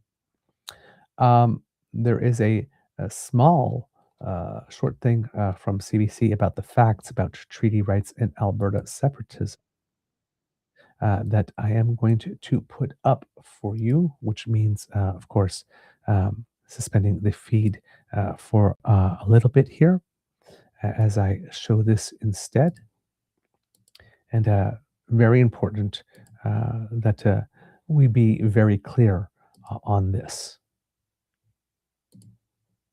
Two different judges have said a referendum proposal on Alberta separating from Canada violates Indigenous peoples' treaty rights. Since then, misinformation has spread about what those treaty rights are. Here are the facts. Treaties signed between Indigenous peoples and the Crown date back to 1701. 11 of them are numbered treaties that were forged between 1871 and 1921. Treaties 6, 7, and 8 cover most of Alberta. And according to the last census, 284,465 Indigenous people live in Alberta. Treaty rights are recognized in Section 35 of the Constitution. It states that before any amendment to the Constitution is made that could infringe on Indigenous and treaty rights, Indigenous representatives must be invited to participate in discussions about it. This legal obligation is known as the duty to consult, and since a province leaving Canada would require amending the Constitution and impacts treaty rights, it applies to Alberta independence. In December, a judge ruled that a referendum proposal on Alberta separating from Canada goes against charter and treaty rights. But days later, Alberta's UCP government passed Bill 14, which allows petitions to go ahead even if they might violate the Constitution. Elections Alberta approved the petition from the separatist group Stay Free Alberta, and they were able to collect signatures for a proposed referendum on this question. Do you agree that the province of Alberta should cease to be part of Canada to become an independent state? Then a second judge overturned that approval, saying Elections Alberta failed to consider the earlier court decision. The judge found the provincial government failed in its duty to consult with First Nations before issuing the petition. Alberta Premier Danielle Smith has said the government plans to appeal the decision, saying it denies people who signed the petition the opportunity to be heard. In the past, Smith has used the notwithstanding clause to preempt court challenges on certain laws, but the notwithstanding clause does not cover the duty to consult in the Constitution, and any rushed or superficial consultation could be challenged in court. Failing to consult again could also be challenged in court. If you're looking for the facts behind another story, send us an email at ask@cbc.ca. Two different judges have said Now, one thing I want to clear about that.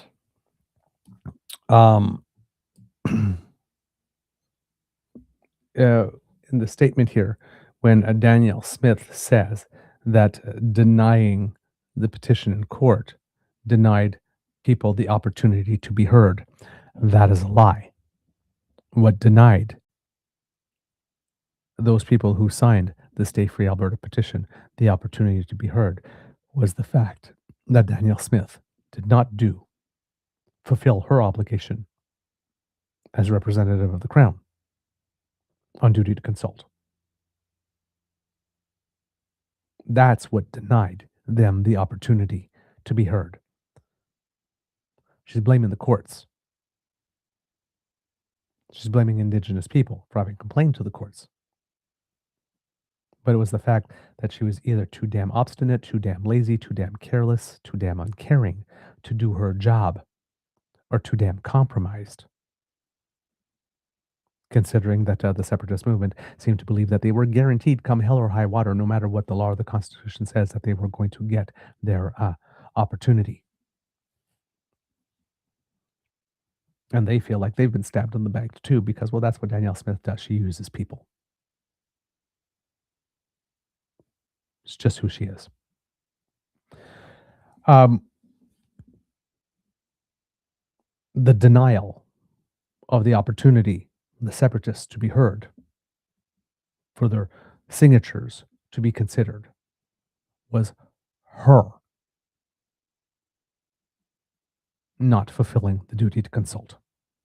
That's the only reason. The only reason. All the courts did was state a fact. They weren't activists.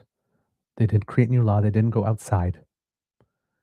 There is no confusion. There is no difference of opinion, as Danielle Smith likes to claim. There is only a difference between the courts, Premier Wab Kinew, and what's plainly written down, the sections of the Constitution that stated were even shown on the screen right there, and a woman who refuses to be tethered to reality. It's not a difference of opinion. It's a difference in wanting to acknowledge reality exists. Let's just make that very, very, very clear here.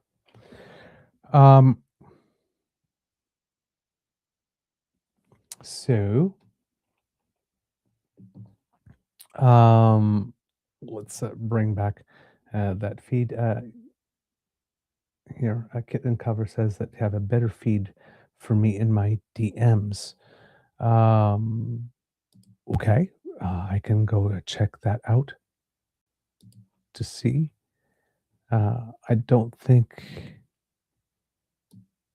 Oh, wait a minute. Here's this one. YouTube Watch GG Special.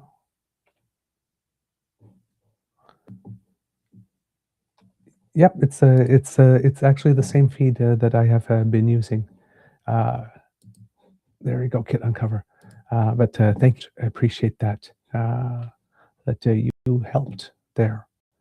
So let me just take this article down here and bring you back the feed so we can see a little bit what's going on here.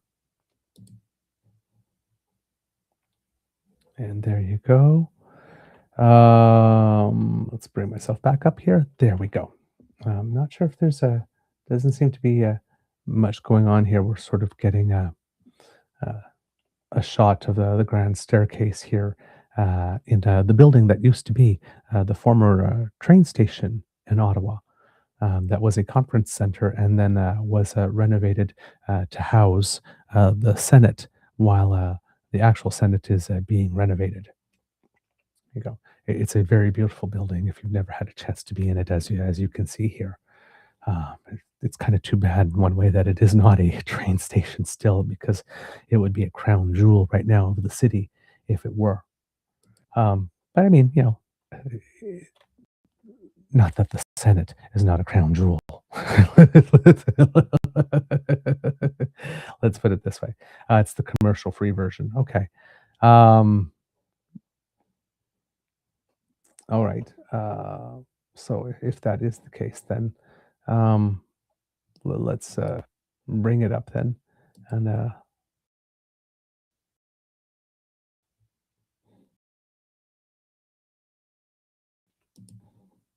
right.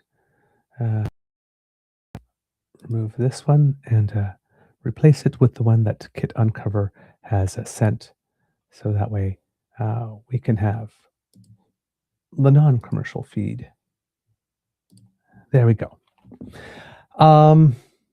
What else do we have here with regard? Last little bit, of course, was about the fund itself. The expense program for former governor generals, which a lot of people talk about and want to say is controversial and that kind of stuff. The Prime Minister had promised to look into the program last year. So this is Ashley Burke from CBC following up on that. The federal government says it's looking for ways to make an expense program for former governor generals more transparent after almost 50 years of secrecy. The program allows the 5 active former governors general to each bill the government up to $206,040 per year on top of their pensions. The total bill in the fiscal year ending in 2025 was $554,000. The Governor General's office, Rideau Hall, won't tell the public how the money was spent, nor is it required to, which has long been the subject of criticism. In response to a question from CBC News, Prime Minister Mark Carney said he'd look into the program earlier this month to ensure there's adequate transparency. Now the government says it's considering changes. Quote, further to the Prime Minister's commitment, work is underway to identify opportunities to strengthen transparency regarding the program, Privy Council Office spokesperson Pierre-Alain Bugeaud said in a statement to CBC News.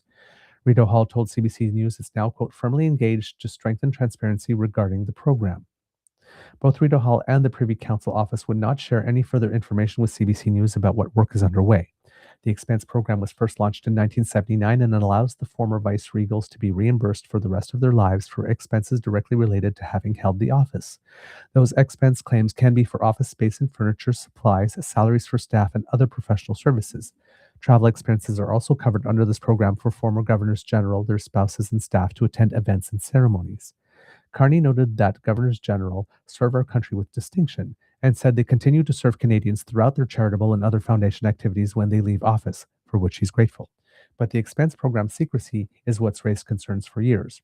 Carney's predecessor, Justin Trudeau, announced a review of the program in 2018 after the National Post reported former Governor General Adrienne Clarkson had billed taxpayers more than $1.1 million since leaving Rideau Hall 13 years earlier.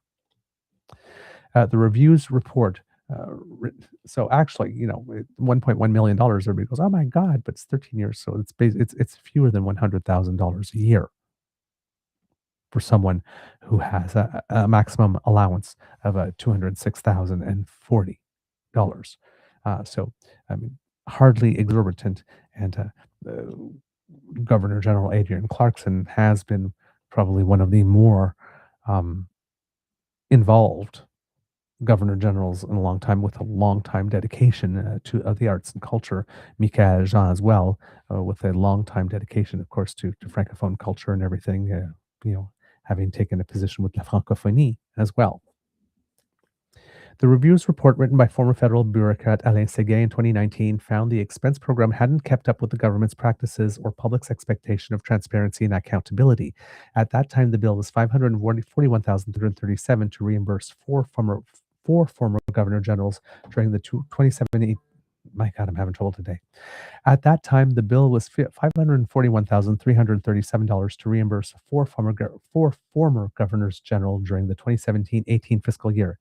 Séguin's review noted he did not come across any unreasonable expenses. The report called on Rideau Hall to publicly post the details of the submitted expense claims on its website, similar to how MP travel expenses are publicly disclosed. Those travel expenses include dates and a breakdown of the costs. But the Trudeau government and Rideau Hall didn't act on that recommendation. Then came more public scrutiny in 2021. Julie Payette, who resigned after an external review found she presided over a toxic workplace at Rideau Hall, continued to have access to the six-figure expense account. That led to then Deputy Prime Minister and Finance Minister Chrystia Freeland promising Ottawa would look at the program for a second time. 5 years later, no changes have been made to the public reporting of the expense claims. Former governors general are only named in the government's public accounts when they expense more than $100,000, but how that money was spent isn't disclosed. Seguin's report released under access to information laws found the federal government's public reporting policy was, quote, the wrong tool for the job and didn't properly capture the spending. The review also concluded the government should evaluate whether there should be a time limit for former governors general to access the expense program. There are currently 5 active former governors general, which means the potential maximum cost per year for the entire program is just over $1 million. Payette, Michael Jean, David Johnston, Clarkson, and Edward Schreier are eligible to expense monthly claims for reimbursement if they provide receipts or other supporting documentation. So there you go, kids and cubs. That's the news I have on these subjects here. Just going to take a little look through things that are happening today to give you another other update. Let's see if there's anything going on here. So with regard to the Governor General, which you're seeing right now, set to be formally sworn in as Canada's next vice-regal representative during a mid-morning ceremony in the Senate. As Canadian Press notes, quote, it will include a 21-gun salute, a poetry reading, and 2 musical performances by Canadian artists, as well as Arbour's inaugural address to Canadians in her new role. Prime Minister Mark, which should be coming up soon. Prime Minister Mark Carney is also on the speaking list for the event, with Arbour's predecessor, Mary Simon, Supreme Court Chief Justice Richard Wagner, and Assembly First Nations National Chief Cindy Woodhouse-Nepanak also expected to be in attendance. Later this morning, Carney will join Arbour at the National War Memorial, where, according to the advisory, Arbour will inspect the Guard of Honour and lay flowers in tribute to Canadians who died in combat. All right. And let's see what else is there. Also on the agenda today, not having to do with the Governor General, the Conservatives have served notice that they intend to use the last opposition-designated day of the sitting to force a full-day debate on a non-binding motion that, if adopted, would challenge the government to reverse the costly inflationary policies that have given Canada the G20's only recession. This is going to be a waste of time and money. Clearly, the government of the day is not going to reverse all of its policies. So this, again, is a motion that includes a poison pill. That means it can't be voted on positively by anybody else. It's not designed to be constructive. It is designed to fail. It is marketing, not emotion, so that the Conservatives can then run to the cameras and wail and cry like a bunch of banshees about how terrible the government is for not wanting to reverse inflation. So they're wasting our time with this. And of course, this is coming from the only leader of the opposition who was in government at the time that their government actually had 2 recessions. So again, consider the source. Although the motion stands in the name of Conservative, and here's the best part. As per long-standing parliamentary protocols, the motion must be put to a vote tonight, which will clear the way for MPs to carry out one of their core responsibilities, namely approving or alternatively rejecting the billions of dollars in proposed spending outlined in the main interim estimates. Although the motion stands in the name of Conservative leader Pierre Poilievre, it's not clear whether he'll make it back to Ottawa in time to take part in the debate, as he's currently booked in for a midday appearance in Calgary, where, as per his office, he'll deliver, quote, a keynote speech on national unity to launch what the party is billing as, quote, his campaign for a strong Alberta within a united Canada. And it says here that Poilievre is expected to argue that a change in federal policies would ease separatist concerns in Alberta. Quote, in an excerpt of that speech shared with the Canadian press, Poilievre says separatist voices do not have an issue with their fellow Canadians. Quote, they have a problem with the federal government, and suggests that Albertans, quote, could benefit from changes that prioritize unblocking resources, building pipelines, respecting provincial autonomy, and relieving taxpayers. So basically, he's not going to be helpful. He's going to campaign against the government while claiming he's campaigning for Canada. Again, Pierre, you cannot stand for Canada in a separation discussion while you're trying to shiv the government of the day for likes, clicks, and outrage. For his part, Carney will join a full contingent of cabinet ministers and other high-level party figures at the Laurier Club Garden Party, which, as noted in World War, I don't know why I said that, which will take place on the grounds of the Canadian War Museum.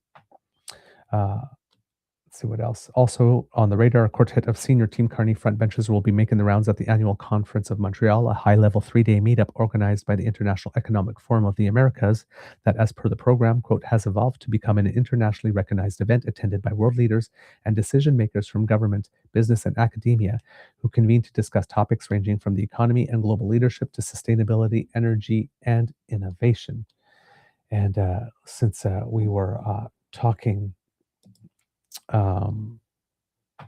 about the war, also wanted to note that over the course of the weekend, I believe was the 82nd anniversary of D-Day, which and just wanting to note in particular that I personally, as do all of we, get to enjoy many rights today as a result of the sacrifices that they made back on June 6th in 1944. And I personally am very, very grateful for that sacrifice, because I'm extremely grateful for the rights that I enjoy today, because some of the rights that I enjoy today in about 60 countries around the world would have me put to death for merely existing. So, yes, it's Pride Month. How fitting that while we celebrate Pride Month, we also get to remember that one of the reasons we get to celebrate Pride Month now is because of what these people did way back in 1944. Events were held by organizations like the Royal Regina Rifles to honor the approximately 14,000 Canadians who landed on Juno Beach, playing a crucial role in the initial assaults. On June 6, 1944, roughly 156,000 Allied troops comprising American, British, Canadian, and other Allied forces landed or parachuted into the Normandy region. Operation Overlord ultimately paved the way for the defeat of Nazi Germany. And speaking of defeating authoritarians, just a little note that we celebrated a couple of weeks ago Hungary getting rid of its dictatorial leader, Viktor Orban, and noticing that you know what, we might the global right might be slowly diminishing. Well, yesterday there was more stuff. The nation of Armenia went to the polls yesterday, and this is from a tweet by somebody that goes by Gandalv or Gandalv. Armenia went to the polls yesterday, and the results are exactly what you'd expect if you've been paying attention for the past 5 years, rather than wallowing in Kremlin nostalgia like a damp sock. Prime Minister Nikol Pashinyan declared victory on Monday, with his civil contract party leading with 52.5% of the vote. Armenia, a landlocked country the size of Belgium that Russia has spent decades treating as a vassal state, has looked at its options and made a decision that required roughly the same level of intellectual effort as choosing between a Michelin-starred restaurant and a skip fire. They chose Europe. This election was less a routine vote than a referendum on Pashinyan's post-2020 course, reducing dependence on Russia and moving towards an explicit European orientation. And Russia naturally did everything in its power to stop it. According to Reuters, citing Western intelligence officials, the election faced heavy Russian covert interference, including disinformation campaigns and a plan to transport Russian Armenians into Armenia to sway the vote. One analyst collective described it as one of the largest state-backed disinformation campaigns in modern European history, and Armenia still told them to get lost. Putin had already warned Armenia it would face economic consequences for drifting westward and introduced restrictions on Armenian agricultural exports in the weeks before the vote. Threats, propaganda, economic blackmail, the full Russian toolkit. Result? Irrelevant. Now, Trump, Tucker Carlson, and J.D. Vance would like you to believe that Russia represents some superior civilizational model, a proud white Christian fortress holding the line against the Muslim hordes supposedly swamping Europe. It's a compelling narrative, in the same way that flat earth theory is compelling if you ignore every single fact available to you. Here is one such fact. Between 10 and 15% of Russia's own population is Muslim. Tatars, Bashkirs, Chechens, Ingush, Dagestanis, million of them. Russia is, by its own demographic reality, a multi-ethnic, multi-faith state with a larger Muslim population than most of Western Europe, but you're not supposed to know that. It complicates the story.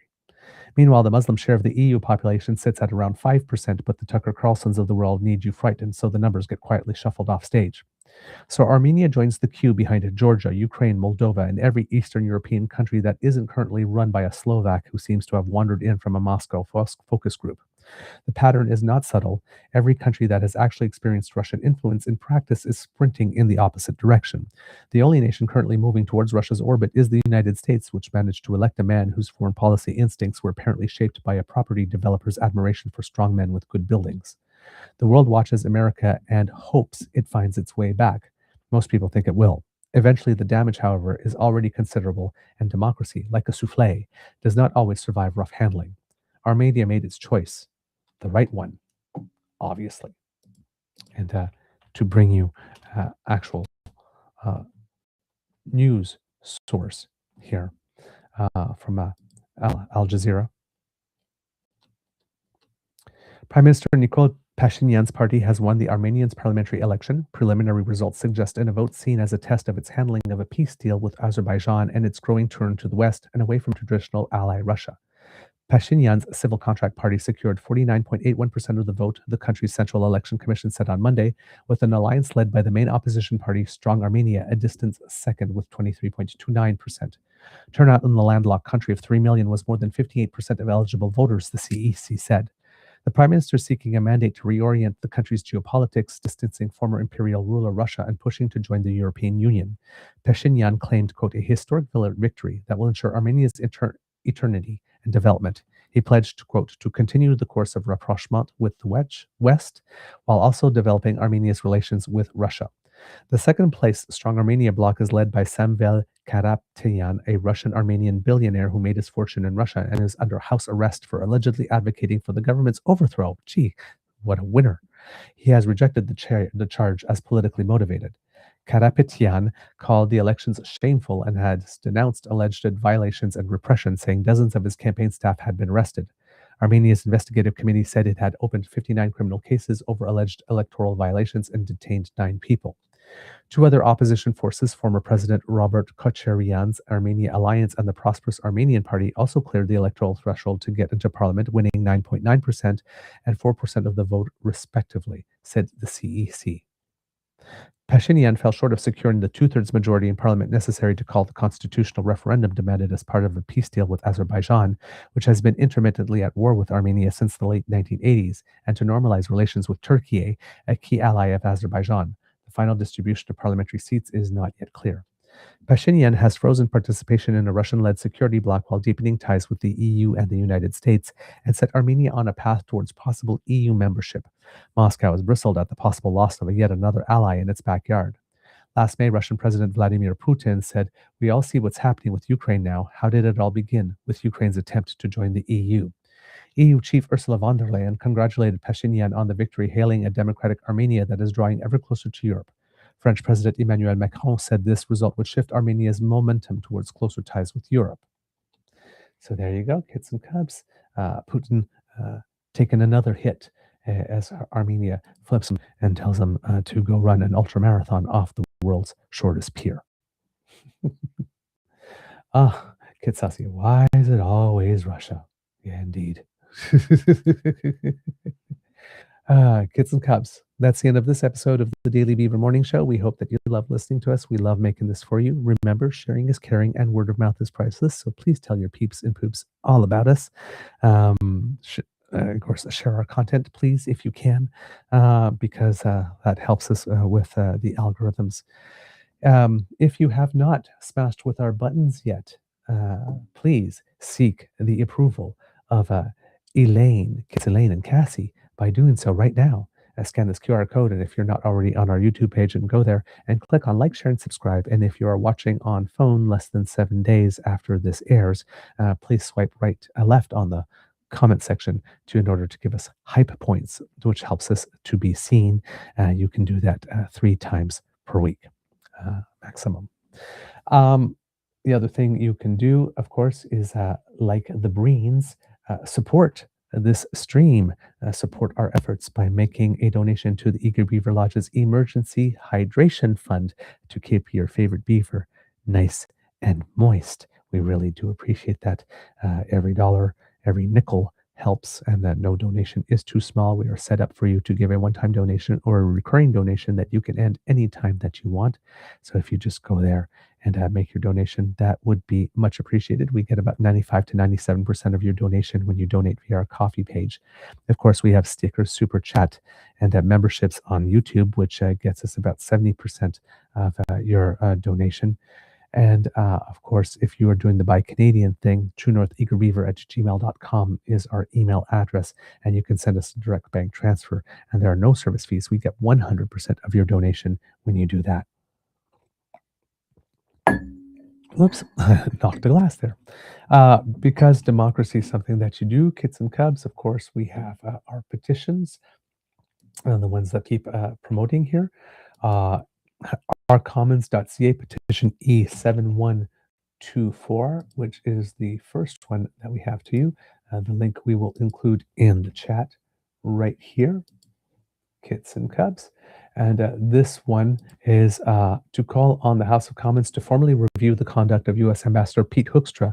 Should the review find that Ambassador Hoekstra's actions are inconsistent with diplomatic protocol or detrimental to Canada's interests, the Government of Canada take appropriate diplomatic measures, including the possible request for his recall. We are at 22,290 signatures on that one.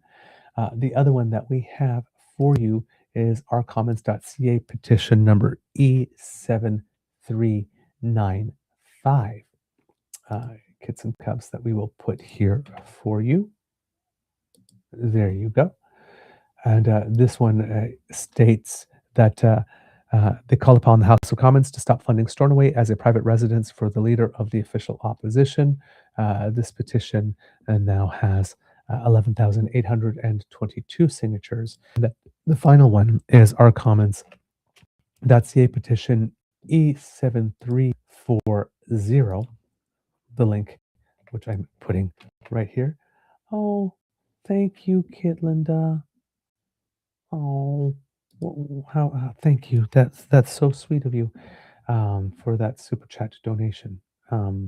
Just want Douglas to know how much we appreciate all your hard work and that we value.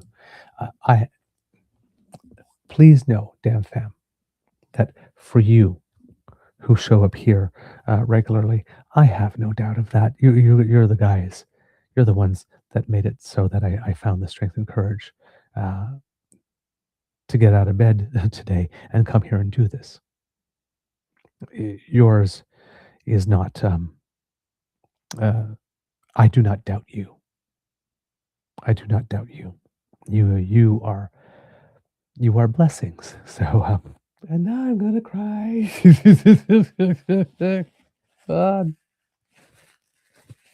Okay, keep it together. Keep it together for the end of the show. Thank you. Thank you. Thank you so very much.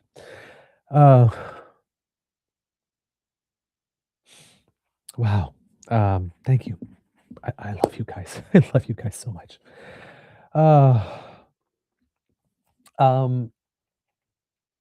I forgot where I was. Oh, yes. Democracy is something that you do. Petitions. The other one, kids and cubs. If you are in Alberta, Corb Lund has a petition for water, not coal, to stop some coal mining near some very important water sources. You got and you know that Corb Lund's on the good side of this because Dragon's Den cartoon character Brett Wilson is out there claiming that Corb Lund is actually being funded by the NDP to do this. Mr. Wilson should just spend less time on Twitter and just clean up his damn wells. Seriously. He just needs to clean up his damn wells. Less talking, more action. Of course, Corb Lund responded, no, I absolutely did not. Every dollar of our funding comes from public donations with a maximum of 4,600 per person as per elections Alberta rules. Brett's spreading BS about me because he told me he's heavily invested in the Blackstone mine named in our water not coal petition via Valerie Resources. So, yeah. um,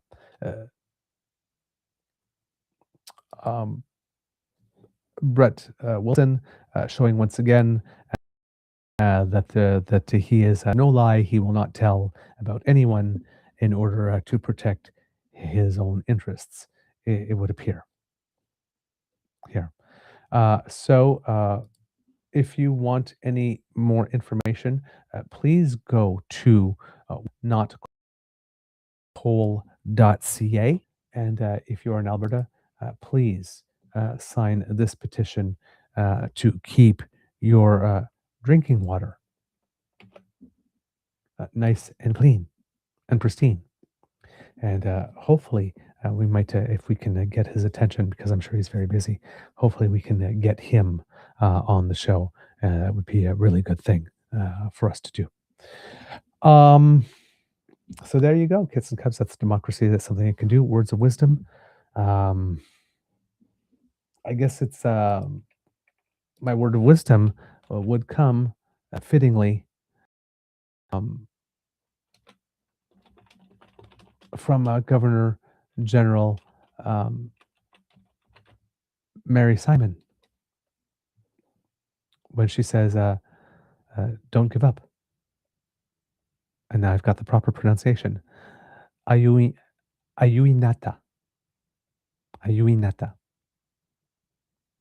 which represents perseverance, strength in the face of adversity, and a commitment to keep moving forward, no matter how difficult the challenge.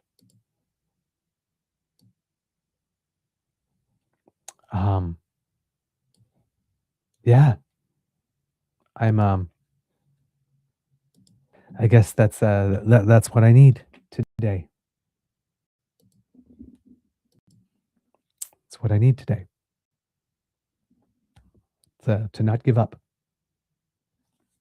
despite the seemingly impossible odds that we are facing. So, if like me, kits and cubs, you are facing some adversity and it seems a little much, ayuinata. Don't give up. Sometimes that means you might need to take a little break or day off. Sometimes it means that you will have a frustration cry somewhere along the way. And have it. It's good, it's cleansing, it's necessary. And then get back up. As the sun goes, pick yourself up, dust yourself off, and start all over again. And keep plugging away. Because adversity is not forever. And apparently today is National Best Friends Day.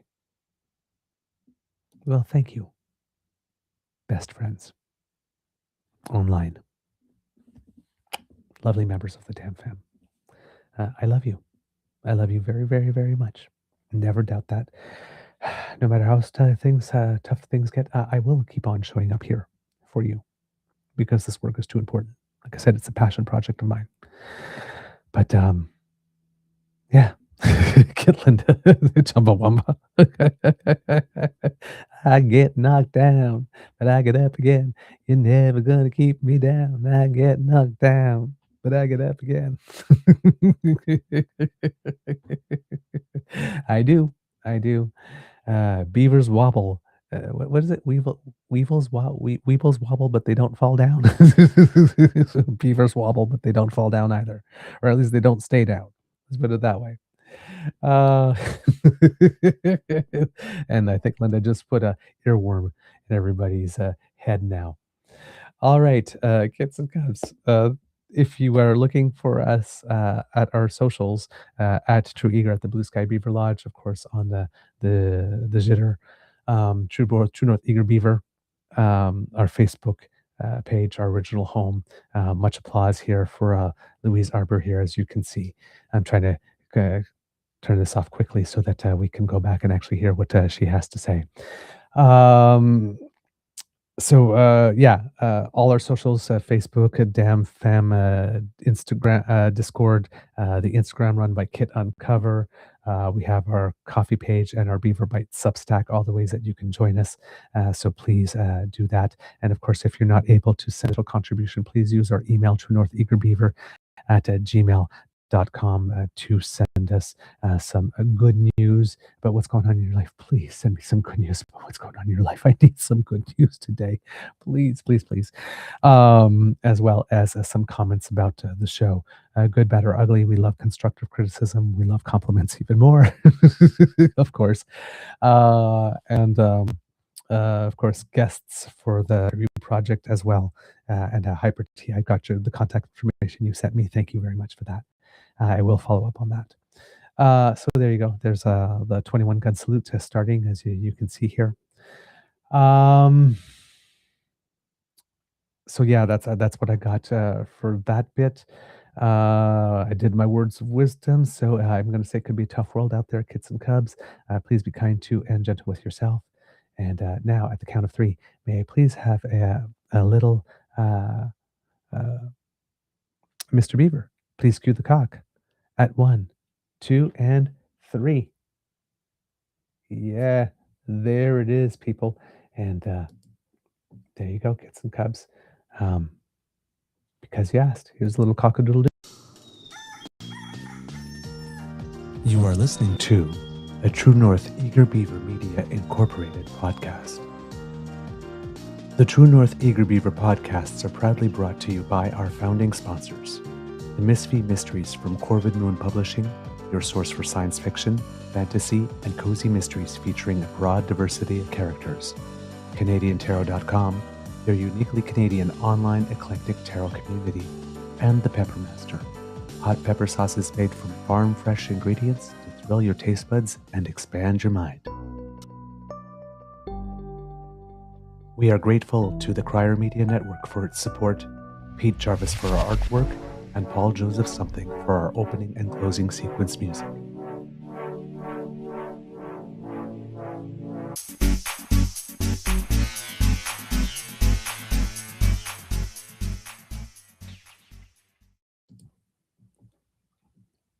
All right, kids and cubs, and as we sign off, I'm going to leave you with somebody that's about to read a poem written for the occasion of the investiture of the Governor General.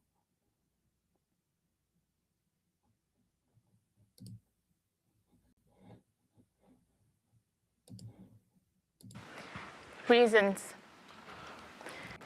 When it reaches for a country, the mind instead summons an illustration, perhaps a width of sky. This thinking an effort to transpose the abstract into a certainty to love. Modern transposition demands a sense of the world as a handshake deal, in which each hand took to the feel of the other hand's palm. Giving takes an understanding of the world as little more than that choice to hold on, to raise a reconstructed past under light and see each edge as an invitation.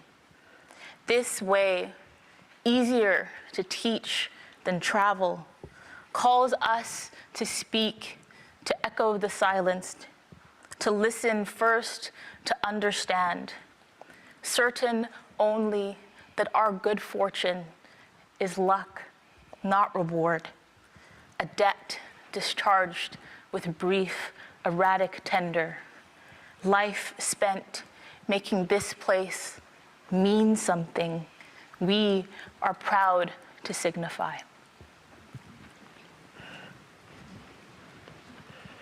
Raison. Quand elle aspire à un pays, L'esprit invoque plutôt une image, peut-être une portion de siège de travail, un effort destiné à convertir l'abstrait en garantie d'amour. La transposition moderne exige un accord convenu par une poignée de main où une paume s'est familiarisée avec l'autre. Pour donner, il faut comprendre le monde comme guère plus de ce choix de tenir, mettre un passé reconstruit sous la lumière et voir dans chaque suture une invitation. Plus facile à enseigner qu'à répondre, cette idée nous pousse à parler pour se réduire au silence, à écouter pour comprendre certainement que notre sort tient du hasard et non du mérite. Une dette acquittée par une monnaie brève et inégale. Une vie passée à donner à ce lieu un sens que nous sommes fiers de porter.